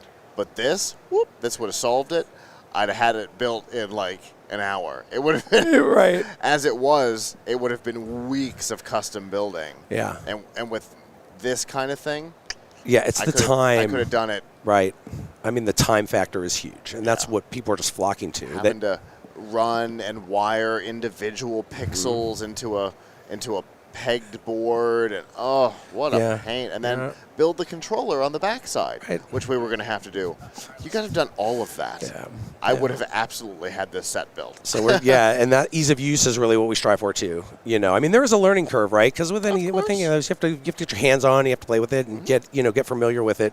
But once that happens, you were like, wow, this really is not. I mean, it's basic stuff that we're talking about from even from a network standpoint, because all of our equipment does require some kind of network, be it Wi-Fi or hard. Just needs a network to talk to each other with, and for the app and all that, right? But It's basic. It is not. You don't need a degree in. You don't need an IT degree to you run don't this need to be up. a software engineer. Exactly, right. And a hardware engineer. Right. You have those. Yes, we do, and I am not one of them. So you've abstracted all of that hard part away from me to be able to build my set the way I want. Exactly. I do want to show you this mapping real quick, but I want to do it from the an angle that I guess you can see. It would be this side would probably be the best. Can I get up and just kind of scoot around here? Yeah, whatever you need to do. Without causing too much of an issue here. We got a product camera right here. Okay. So I'm going to, this is the mapping function. I'm going to hit map. We're going to do an easy map just for demonstration's sake, okay? So there you can see it kind of kicks over to that mode, which says, hey, we're ready to map. We hit start. It's mapping. It's mapping. This is the Wi-Fi part that, but, all right. Okay, so now it's compiling that information, and there it kind of gives you that orientation. You say, okay, we like it. You can see Are you kidding me? And there you go. So let's do a quick little, we'll select a, there you go, up and down. I mean, it's. Oh, my God. There you go. I didn't know it was that easy, and that annoys me a little bit. That it's that easy. Considering how much work we considered doing for this studio, this is amazing. I'm not annoyed in a bad way. I'm annoyed in a good way. Well, that's good. This is unbelievable, and now I want to build this into another set idea that I'm working on. Yeah. So now, obviously, with you're throwing ideas around in my head. It's unsafe. That's with the size, and then you can just kind of scroll through the effects that we have. Just these are kind of just preloaded effects that you can use. But again, you can also create your own. And it says, "What can you imagine?" And obviously, this is a very small piece. If it was on the side of a building, we'd have to take more maps of it. And but still, it's minutes. Not hours, not days or weeks. Literally minutes. Unbelievable. But it still blows my mind. If 3 years later, and I'm just when I do, I'm like, this is crazy. I can't believe this is. It still blows my mind. So for sure. Yeah. Well, I'm glad you brought this over. I'm glad you showed me that because I did not know it was that easy. Legitimately didn't know it was that easy. Yeah. Sure is. And I like your team. I got to spend a lot of time over there earlier. I've known Mike for years, and it's nice to see that he's in an environment that suits his personality for sure. Yes. You guys are all so nice and so happy even on day 4. We're all ready to turn the power off, and you guys are showing lights off. So yeah, Mike's a great guy. We're happy to have him, and our team is great. So we're an Italian-based company. I think I mentioned that, but so some of our Italian counterparts are here, and it's just a great company to be a part of. I mean, I have to say that too because we do battle that, that there's a 6-hour time difference from us. Now it's 9. It's 9 hours here in Las Vegas, but back home in Pennsylvania where we still battle that 6-hour time difference. And it's really hard to have a cohesive team, not just this distance, right? But, you start battling those, the time, Yeah. You wake up in the morning and it's like, oh my gosh. But so Todd, the head of the network, used to live in Hawaii. Okay, yeah. And most of the rest of the company was based on the East Coast. 6-hour time difference. Yeah, I mean, so it makes it difficult. We were literally talking about it about an hour or so ago, where his day started at 3:30. Yeah. But you figure out ways. Obviously Zoom and all these ways that we can still communicate. But it's really great. All that to say, it's really great to have the team together at a event like this and just spend time and enjoy each other's company. And it's always good to see them and. We are a true team. It's not like, hey, we're two separate entities. Like we are a team, and it's great to be a part of that team. Yeah, for sure. That's awesome. People are absolutely going to want more information about this because even I didn't know all of the information on this. So how can they get it? Twinkly.com, Twinkly. I don't know if there's another way to spell Twinkly, but that is it, and it's Twinkly.com. You can go on there and find really for any solution. There is a special tab for it says for business, so that would be our commercial product line, and then there's videos and just all kinds of information that you can find on our website, and it's all there. So fantastic. Have at it. Love to twinkly.com. Fantastic. Well, I appreciate you coming over last minute when I came over and said, "Hey, can somebody come? I've got a big gap in my schedule. Can you help?" Yeah, I'll just start grabbing stuff. Let's go. Well, I definitely appreciate it, especially thank you. on the last day where things are usually a little weird. So. Yeah, well, thank you. It was our pleasure. I appreciate it. All right, you bet. Thanks. Have a good rest of your day. All right, you too. All right, and so I cannot wait to have further conversations on this because legitimately I've got studio ideas that this would make everything easier on. So I don't know, but I suspect that the noon guest didn't show, which I think is going to bring us to just us at this point. So anyway, it's been a great show. We've had a lot of really interesting guests. I have been a big fan of that company since they first launched North America side. The product is so easy to use. I knew it was easy to use. I didn't know it was that easy. I don't know if you saw that demo, Todd. I did. It's a cool product. Yeah. It just looks cool. How much does that retail for? I don't know what the retail on that particular one is, but they've got a whole big line from really simple. They've worked on like pre-lit Christmas trees that can do that. And then they did the Pope's Christmas tree at the Vatican. So, and then and then obviously outside of Christmas, he was saying they've done buses and all kinds of things. And the thing that's interesting is you can play video across it. Huh? So basically you're just building a canvas, and it doesn't matter what that canvas is. It doesn't matter what you put to that canvas. So I've got a friend who does design for like nightclubs, and he said the absolute best thing you can do if you're doing, and this is what inspired the TEDx stage that we wanted to do. What you do is you build a grid of addressable pixels. You put a frosted diffuser across the front of it, and then you play Disney animated movies on it. Nobody knows that that's what it is, but the motion is weirdly natural and flowy. And all you get is the color flow. Nobody knows that you're playing Bambi. All they see is the color flow and everything.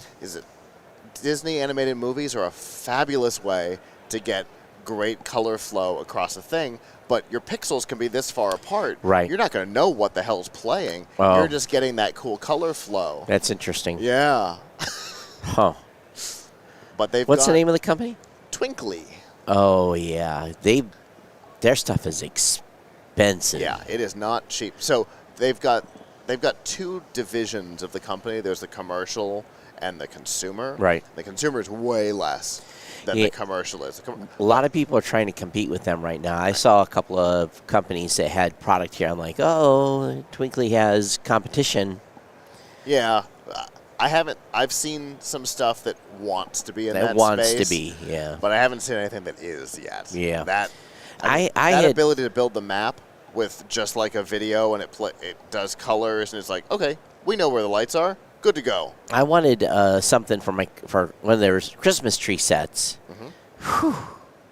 Yeah. Yeah, it was outside the budget. Yeah. So it's cool, but not that cool. I think it was like $400 or something. But they're only a couple years in the U.S. Yeah, yeah. What they're doing is incredibly specialized. Yeah.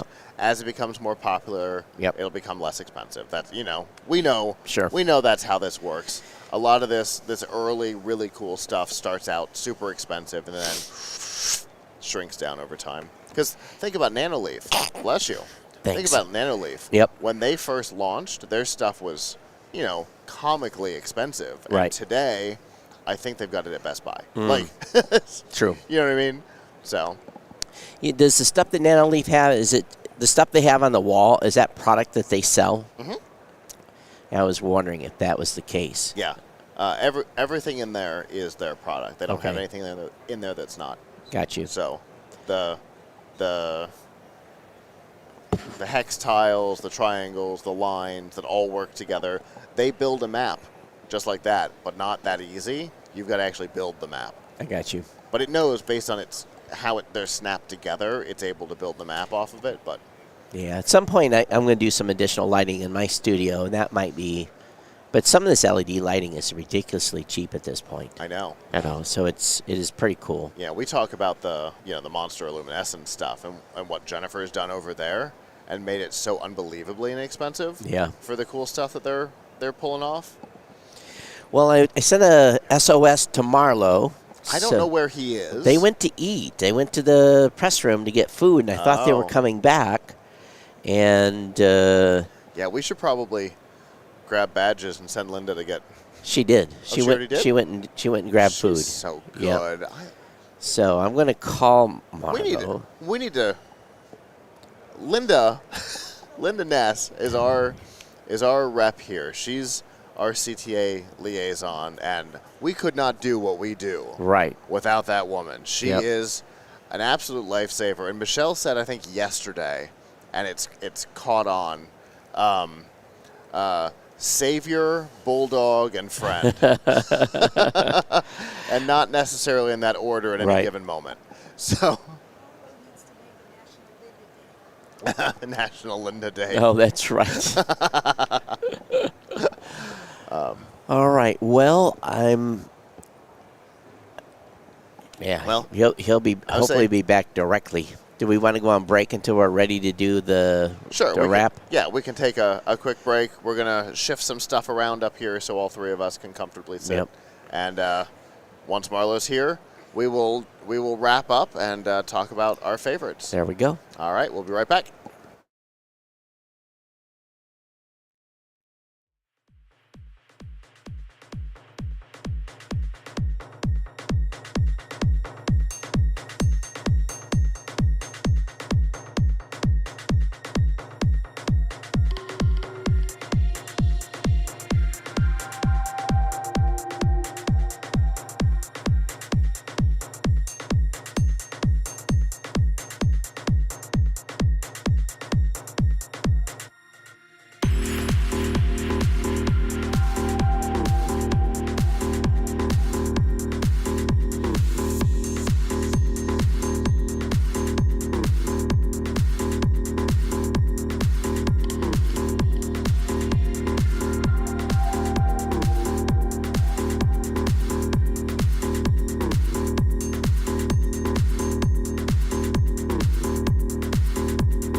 Hello again, Internet.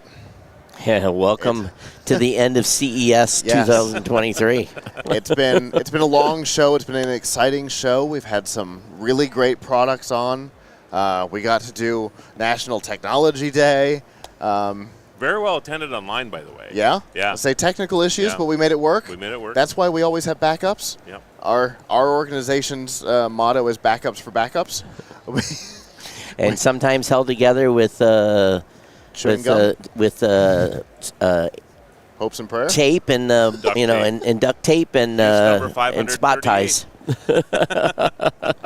Yeah, we definitely rolled down to Plan Q on Friday, but we made it work, and that's all that matters. All that matters. We're still here. It looked good. Everything was solid. So none of us look any.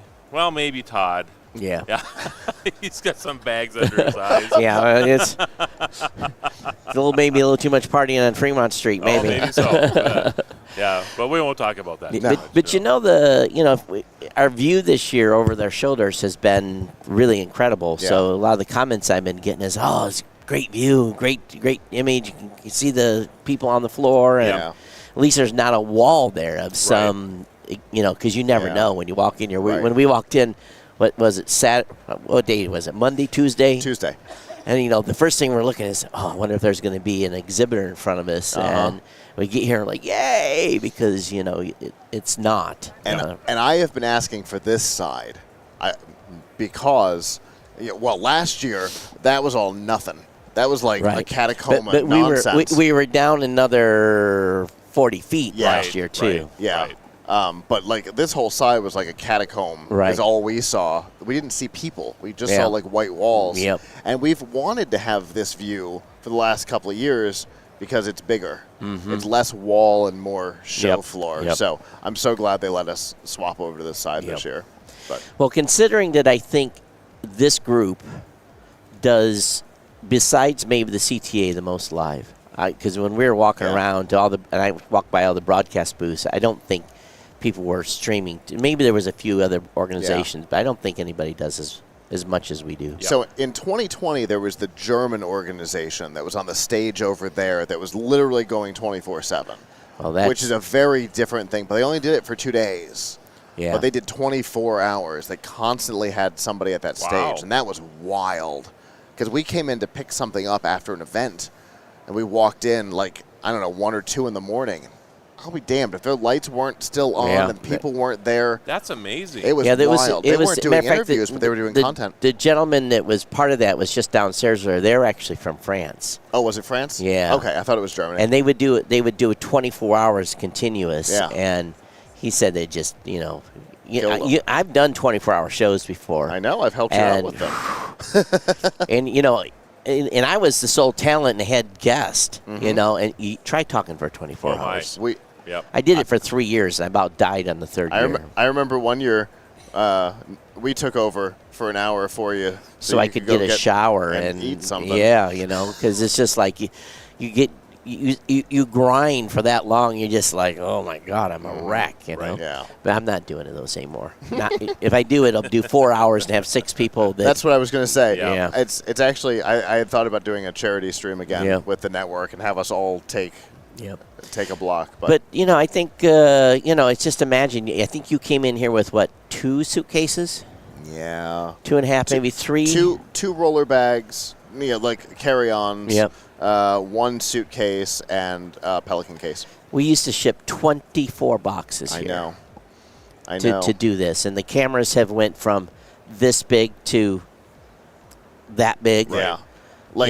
And all 6 of the cameras fit in a line in a little Pelican case that I carry. That's amazing. And the cables. And they all go in the box. The event of Amazon and being able to get cheaper tripods and lights and the LED lights where we used to have, I shipped in light panels, 1x1 light panels before. Yep. And those were like $1,400 each. These are probably $50 lights. Yeah.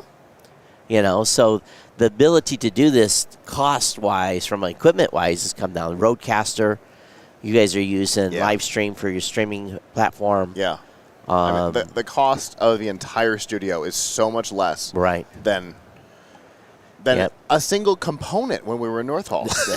That's probably true. Yep. You know, because I remember one time they said, "How much insurance do you need on this?" I said, "So $75,000 for to insure the contents of the studio." Wow. You know, and you think, and that's why we had $5,000 in security, and that's why we had this whole protocol and securing stuff. Because one piece come up missing, and You know, that's probably the most interesting thing about tech, right? Is that it seems like the longer tech is around, like television. yeah, pull your microphone up a little bit. Yeah, there we go. How about now? Yeah, that's better. Is it better? Yeah. How about now? There you go. But like television, right? He's new to this. I am, yeah. When you bought a television back in the 50s, I was just looking at this. It was $3,800 to get a color television that was a 19-inch screen that took up half your living room. And you probably kept it for 10 or 15 Yes. years. Because, well, it probably took you that long to pay it off. Right. Because you borrowed money to do this. I mean, $3,800, there were homes that cost a lot less than that at the time. You know, I laugh. And now, we were talking with a booth down here about the rental fee on a TV, and I'm like, in the future, buy one and give it to the hotel staff. It's less expensive. Yeah, I mean, you can get a really good television for $200 $200, nowadays. yep. So, I mean, in 1950 standards, what would that be? I don't. $30, $20? Yeah, But it's unbelievable. Television compared to $3,800. I mean, it's crazy. And it's very interesting now because when we first did interviews in booths in 2006, maybe you're off by a year, and when Andy and I were walking around, we had a Sony Hi8 prosumer or pro camera, and we would walk into a booth and people would not talk to us because our camera wasn't big enough. Right. Yes. And I didn't have 5 people and have a sound guy with a stick and someone with this big monster thing. And so then we'd have to explain, and, you know, then we get the interview and off we'd go, and we were very mobile. Then over time, all these big guys that have these, you know, $50,000 cameras on their shoulders, they have an investment where they have to use that camera. Yep. They can't downsize. Yep. And then now you see the pro guys, they're downsizing. They're about down to the size of the camera I was carrying in 2006. And what am I walking around here with now? The GoPro. Right. And recording interviews with GoPro and wireless connection and not lugging 25 pounds of gear and dying. I actually think that our setup 2006. with I have 2006. I pulled the history up. 2006. there aren't many that, I mean, we're rolling around on a tripod yet out here. I mean, we're not huge, but I haven't seen anybody that has more than us. Yeah, and we're pretty small. Yeah, you know, so that's you guys are. I've not seen anybody bigger than you. I haven't seen 3 people, one guy in the audio pack and everything. Right. So things have changed, and thank goodness for it too. Yep. Because I'd have to volunteer help to just carry the tripod and the camera. Yeah. Oh. Yeah. And the batteries. I used to go to Costco and buy like $50 worth of AA batteries just to make it through. I've not used a single AA since I've been here. Amazing. The only regular batteries we're using are for the keyboard and mouse. So everything I've got now is rechargeable. So it's got so it's just things have changed considerably. Yeah, but they really have. And the same thing with the show and in the gear we're seeing. Sometimes we're seeing 5th, 6th, 7th, 8th generation of products. That now you're kind of, well, that's kind of boring, but, they've added some feature. Yep. I was worried in the beginning of the show. I was not seeing a lot of innovation. I was seeing evolution of product. But there's some stuff here that got my attention. It was pretty cool. Yeah. I'm more now function over, I want something I know I'm going to be, if I spend the $49 or $100 or whatever it is, I don't want it to go on a shelf and sit there for a year. Right. Because I have a lot of stuff that I bought over the years that it's got, a layer of dust. For sure. Because we're all geek nerds, right? We want to buy that stuff. I know. We see these things on the floor. And how many times have I said, "Oh, I'm annoyed that I don't already have one of these." Yeah. Right. But then you think, well, am I really? So because would I use it? Besides what product you're going to pick as your product pick, what one thing do you want to buy that you saw at the show? I'd go back over there and distract Mike long enough to take the the twinkly lights down. Okay, that's a good In one. particular, the squares on the wall, which is a new product, which is really I already interesting. have a bunch of twinklies.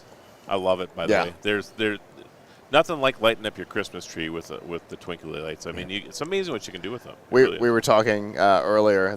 They've got a holiday event next, show, and they're doing a Christmas tree, but they're gonna map it and run like Halloween things on the Christmas tree. So like pumpkins and skulls and things like Matched up that. the holidays which, now, yeah. which they think is pretty funny Yeah. because it's not just a Christmas event; it's a holiday trade show. So they're going to combine it all into one display. Yeah, that's cool. So what's your one thing you want to take home?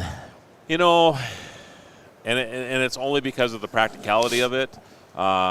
Probably one of the lawnmowers, the autonomous lawnmowers, and it's only because they're sub $1,000. So the Badger will be my pick for that. Again, you want me to go over there and distract them long enough, or we? I think we've already worked that out. Okay. But thank you for the offer. Yeah. For me, I've always been intrigued by the translation stuff. Oh yeah. So, matter of fact, Don's pick is the product I want to take home.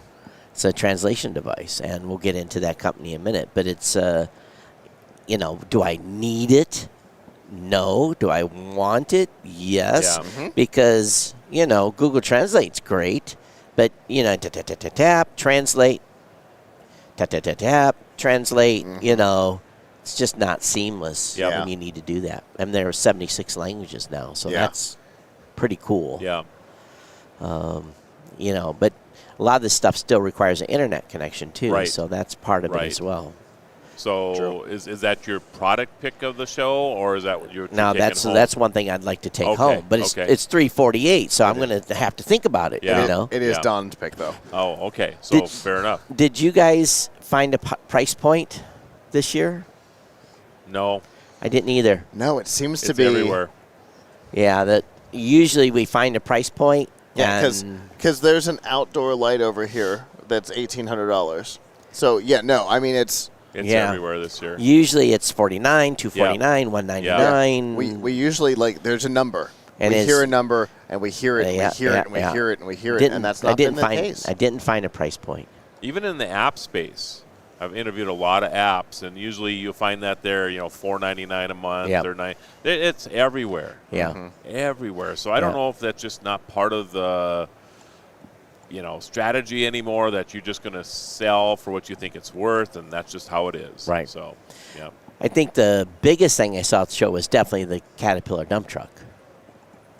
I didn't see it yet, but The thing's, I hear it's huge. It's massive, and you're just like, how did they get that thing into Vegas? Yeah. It belongs in some quarry somewhere. Yeah. What an interesting comment.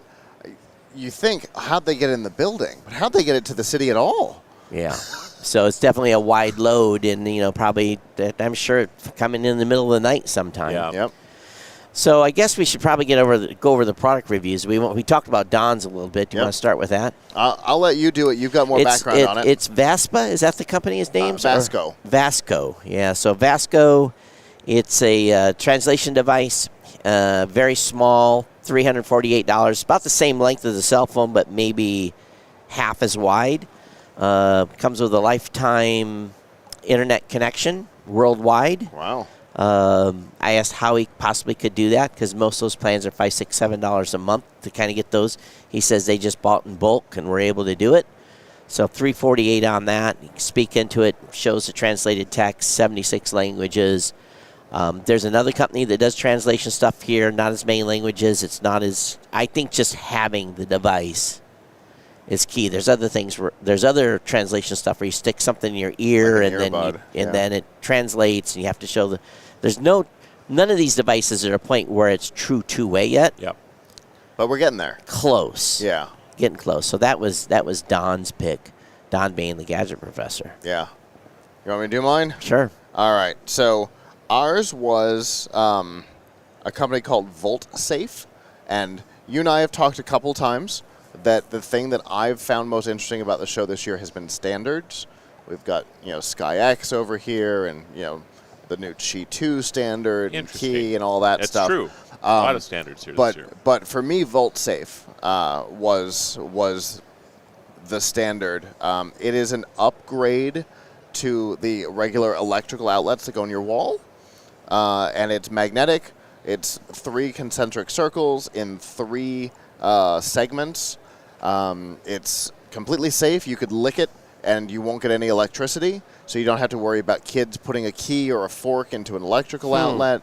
You don't have to deal with a polarized plug for alternating current, which was a stupid idea.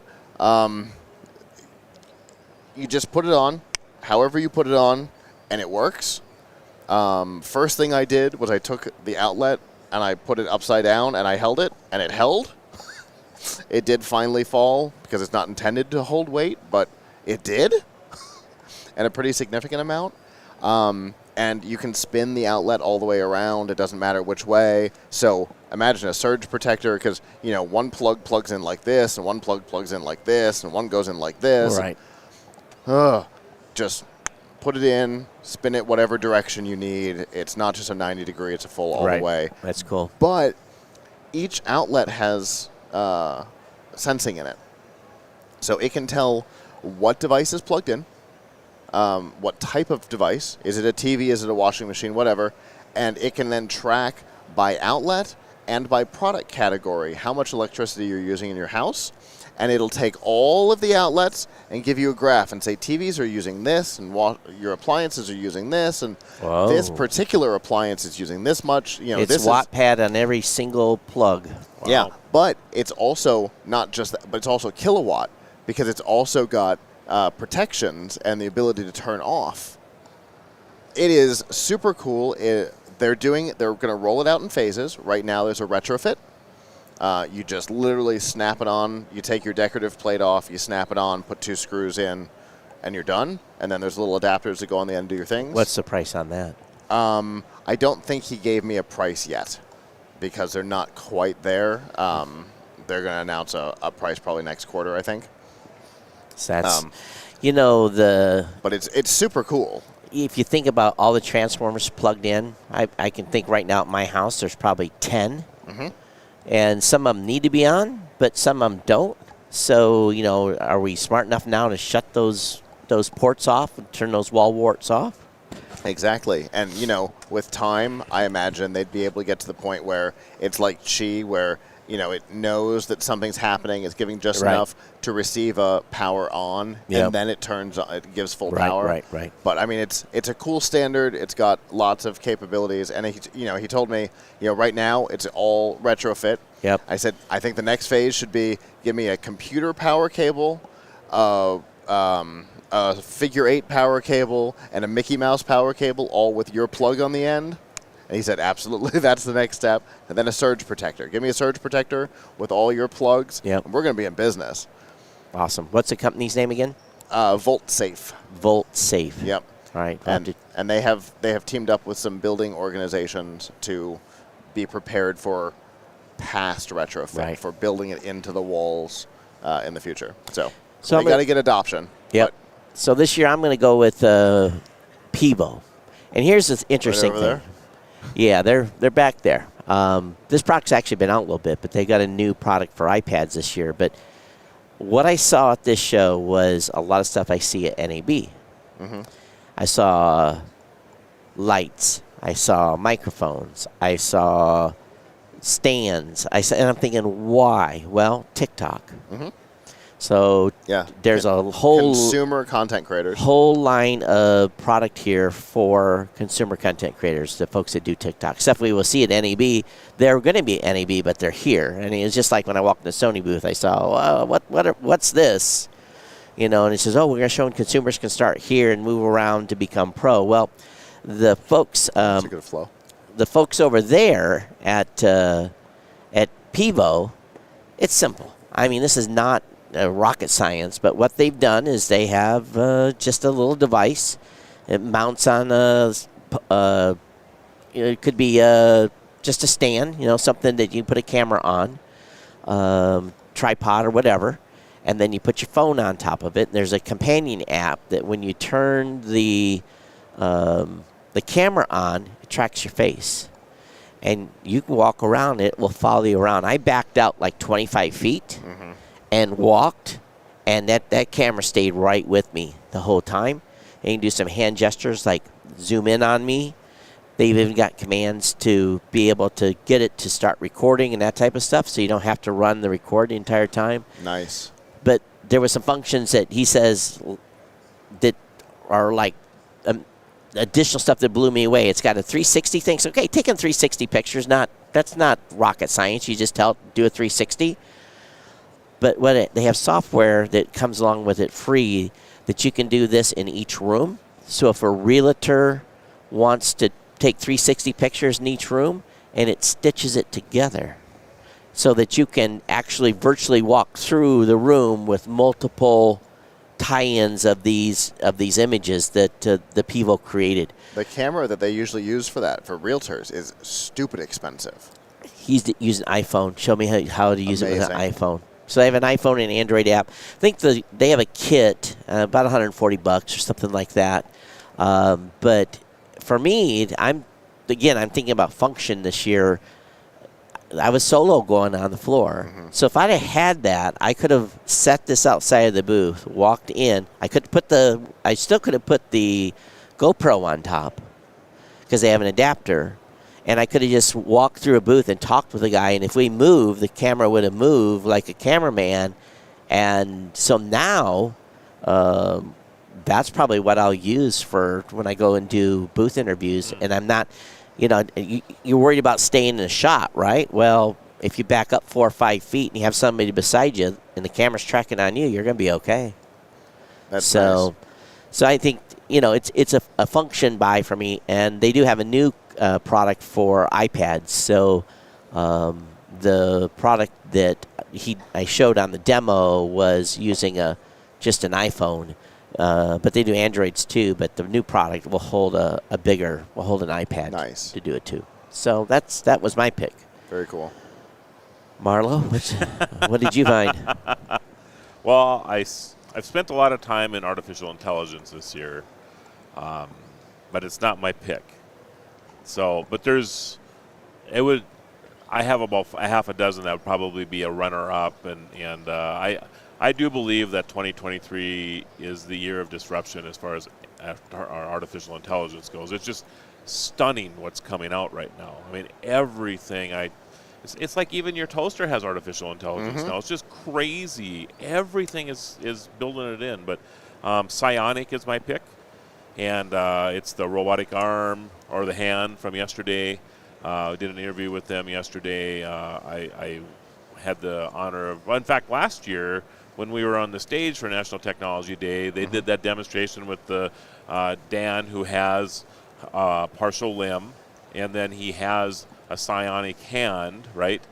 And, of course, he broke the wood with this thing. It's like the $6 million man type of scenario, right?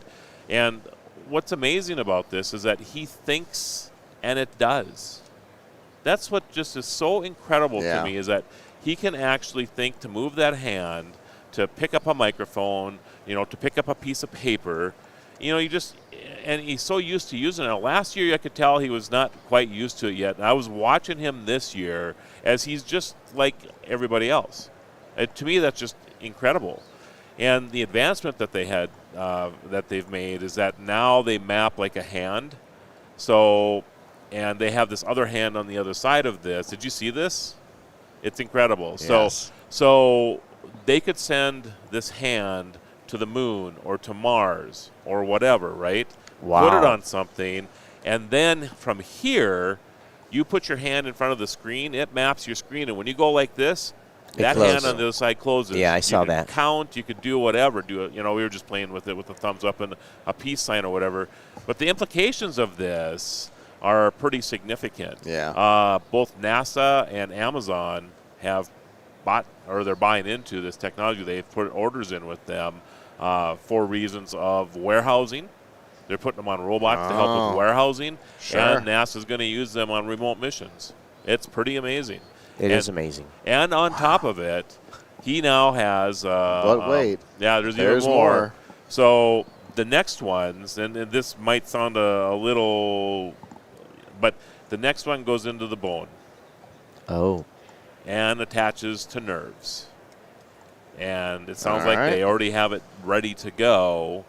But they're doing some type of fundraising drive or something on their website now to help with the financing of that. I'm sure there's FDA stuff that goes along I'm sure with there's that. all kinds of amazing stuff. Not that he's not there already, but it's just that it's not going to be an over-the-arm, because right now the device it slips on over the limb, I should say, right? And then you wear it this way. This one now will actually be permanently attached. Well, I'm sure they'll have some sort of joining mechanism. Yeah. So they can take it off and repair it. Oh, probably, yes. Yeah. But it's just stunning to me. And I love any tech that makes everybody equal. I mean, I interviewed they were on yesterday too, and we talked to him this morning. The eyeglasses or the sunglasses, I should say, for the blind. They have those, and it just vibrates on the temples. And so if you're about ready to hit something, it'll tell you, and then you move your head one way or the other. It's just stunning technology. All this stuff has AI built into it, and that was that company from Switzerland. Yes, that's correct. So anyway, Psionic is my pick because I think the ramifications of what that company is doing is going to be profound. So, yeah.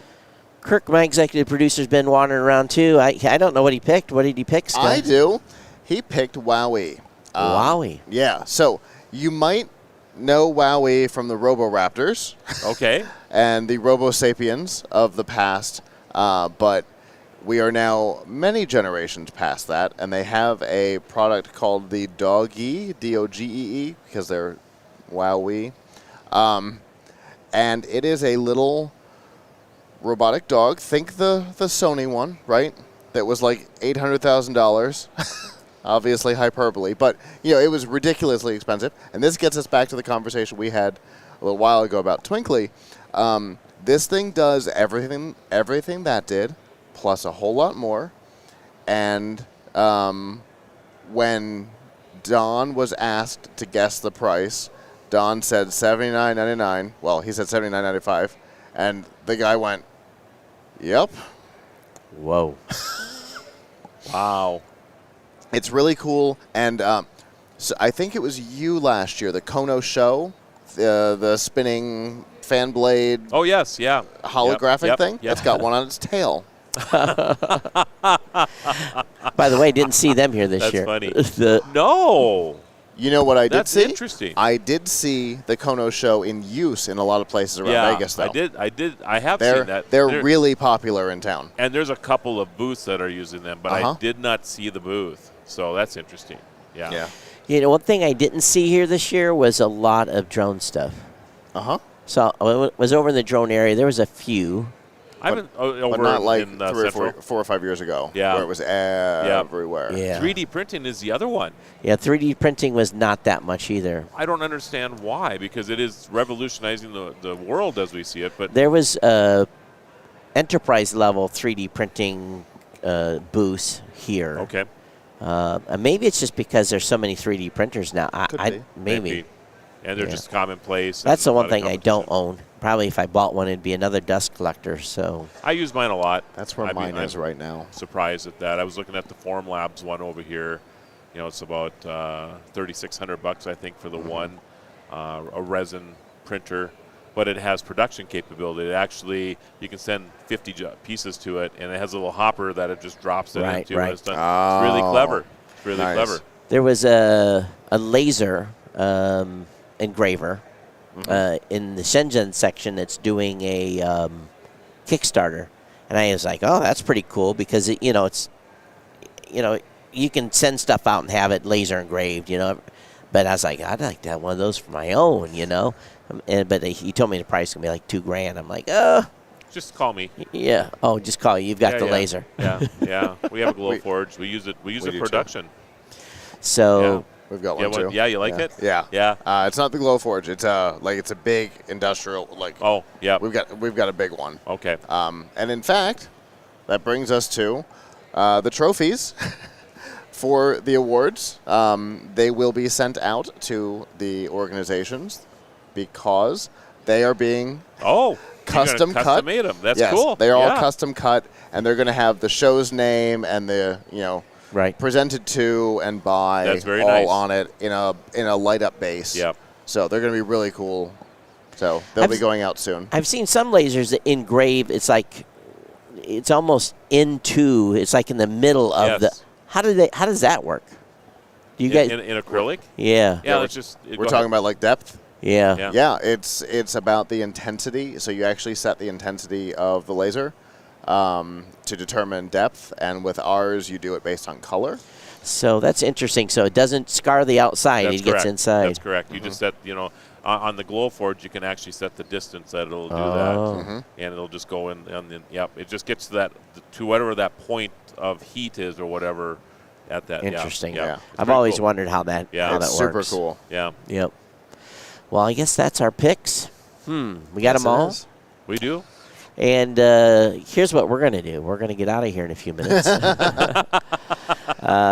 We do not take a long break from the time we go off until the time the cameras start coming down. Yep. And it's been fun. It And thank you for your team for all the work and getting everything set up. Absolutely. And, of course, all the folks in the background, we should go through and name them and thank them. Why don't you go ahead and thank your team? And Absolutely. So we've had Adam Barker on the board over here, controlling audio and video today and several times throughout the week. Michelle's been over there too. She's been acting as executive producer, dealing with all of the things that an executive director does. And then my mom, Nancy, she's been working up here, dealing with every time somebody sits in the chair that Todd is sitting in, she has put the headset on and off and given the spiel. Yep. He's going to look at you and say, all the things that we do. So thank goodness for her. You've seen Alante on air. He has mostly been off air. This year, he's not been feeling great, so he's been off air most of the time. Danielle I don't think she was ever actually on air. I didn't see. But she's been doing floor stuff like crazy, and Christopher has been her backstop most of the week. And then Terry and Steve Willingham from Amrock Fab Lab have been here with us too the last couple of days. And we've talked about it a couple times throughout the week. It's a huge team. You see the three of us a lot, but it's unfortunately for everybody watching. Well, we can't control that, but it was a team of 15 this year to put this together. So, and then of course we got Kirk. Thank you. And so Kirk was doing TD out on the floor, doing pictures. Cat herding. Kirk has his own show. He does a co-host with you at GNC Weekly. Yeah. Yeah. And then of course I've been here solo, but of course I appreciate all the support Kirk has made. Marlo, of course you've got your own little mini team too. Scott McTavish. I always mess up his name. It happens. So, McTavish. No, that's not right either. He's Canadian. Why would I know Canadian, right? Scott we call him Matty T. So, anyway, he's great. He's been with me for a long time out here. And, of course, Alice has been helping out a lot. A lot of interviews this year. Probably the most we've ever done on the floor. So, we've been very, very busy this year. Yeah. Awesome. Yeah, it's been great. I think, I typically used to rack up like 50 on the floor. This year, probably 15. Not a lot on the floor. Okay. Yeah. So, but prefer to be in the booth or be in the studio and do things here. And we did, I think the number is like 85 out of the studio. Wow. Yeah. So that's pretty good. Yeah. Yeah. That's pretty good. Especially for a Sunday CES and, that always screws things up. And considering there's 4,000 vendors here, we across from us, let's say we hit 150 as a group. That's a pretty good number. Yeah. Yeah. It's a good section of all the different technologies that are here. Outside of maybe automotive, it's just tough to get a car up here. Yeah, it's true. Or a wheelchair. It's Although we did get a walker up here this year. Although the wheelchair that climbed stairs theoretically could climb the stairs. I did an interview with them in the Swiss Pavilion. That I was impressed with. Really? Yeah. I was going to do it too. A former FIRST Robotics student, and somebody who idolizes Dean Kamen, who created the Segway. And also a wheelchair like that called the iBot and 17-degree incline it can climb up. Wow. Yeah. Super cool. It is cool. Well, I guess is this gonna wrap us? Or are we good? I think it is. Okay. I think that's it. Very good. So we got a graphic and some music, but other than that, I think we're done. But let's give everyone one last shout. Go over to techpodcast.com. All the shows that participated are in the sidebar. And, of course, I'm Todd Cochran from Geek News Central at geeknewscentral.com. I'm Scott Arch with Plug Hits Live at plughitslive.com. And Marlo Anderson with the Tech Ranch at thetechranch.com. And before we go, remember we've got all the interviews will be published on techpodcast.com, so definitely keep an eye out for that. And we want to thank Don Bain, the Gadget Professor at thegadgetprofessor.com, and, of course, Kirk with GNC Weekly at GNCweekly.com. Thanks, everybody. All right. Thanks, Scott. Bye. Take care, everybody. See you next year.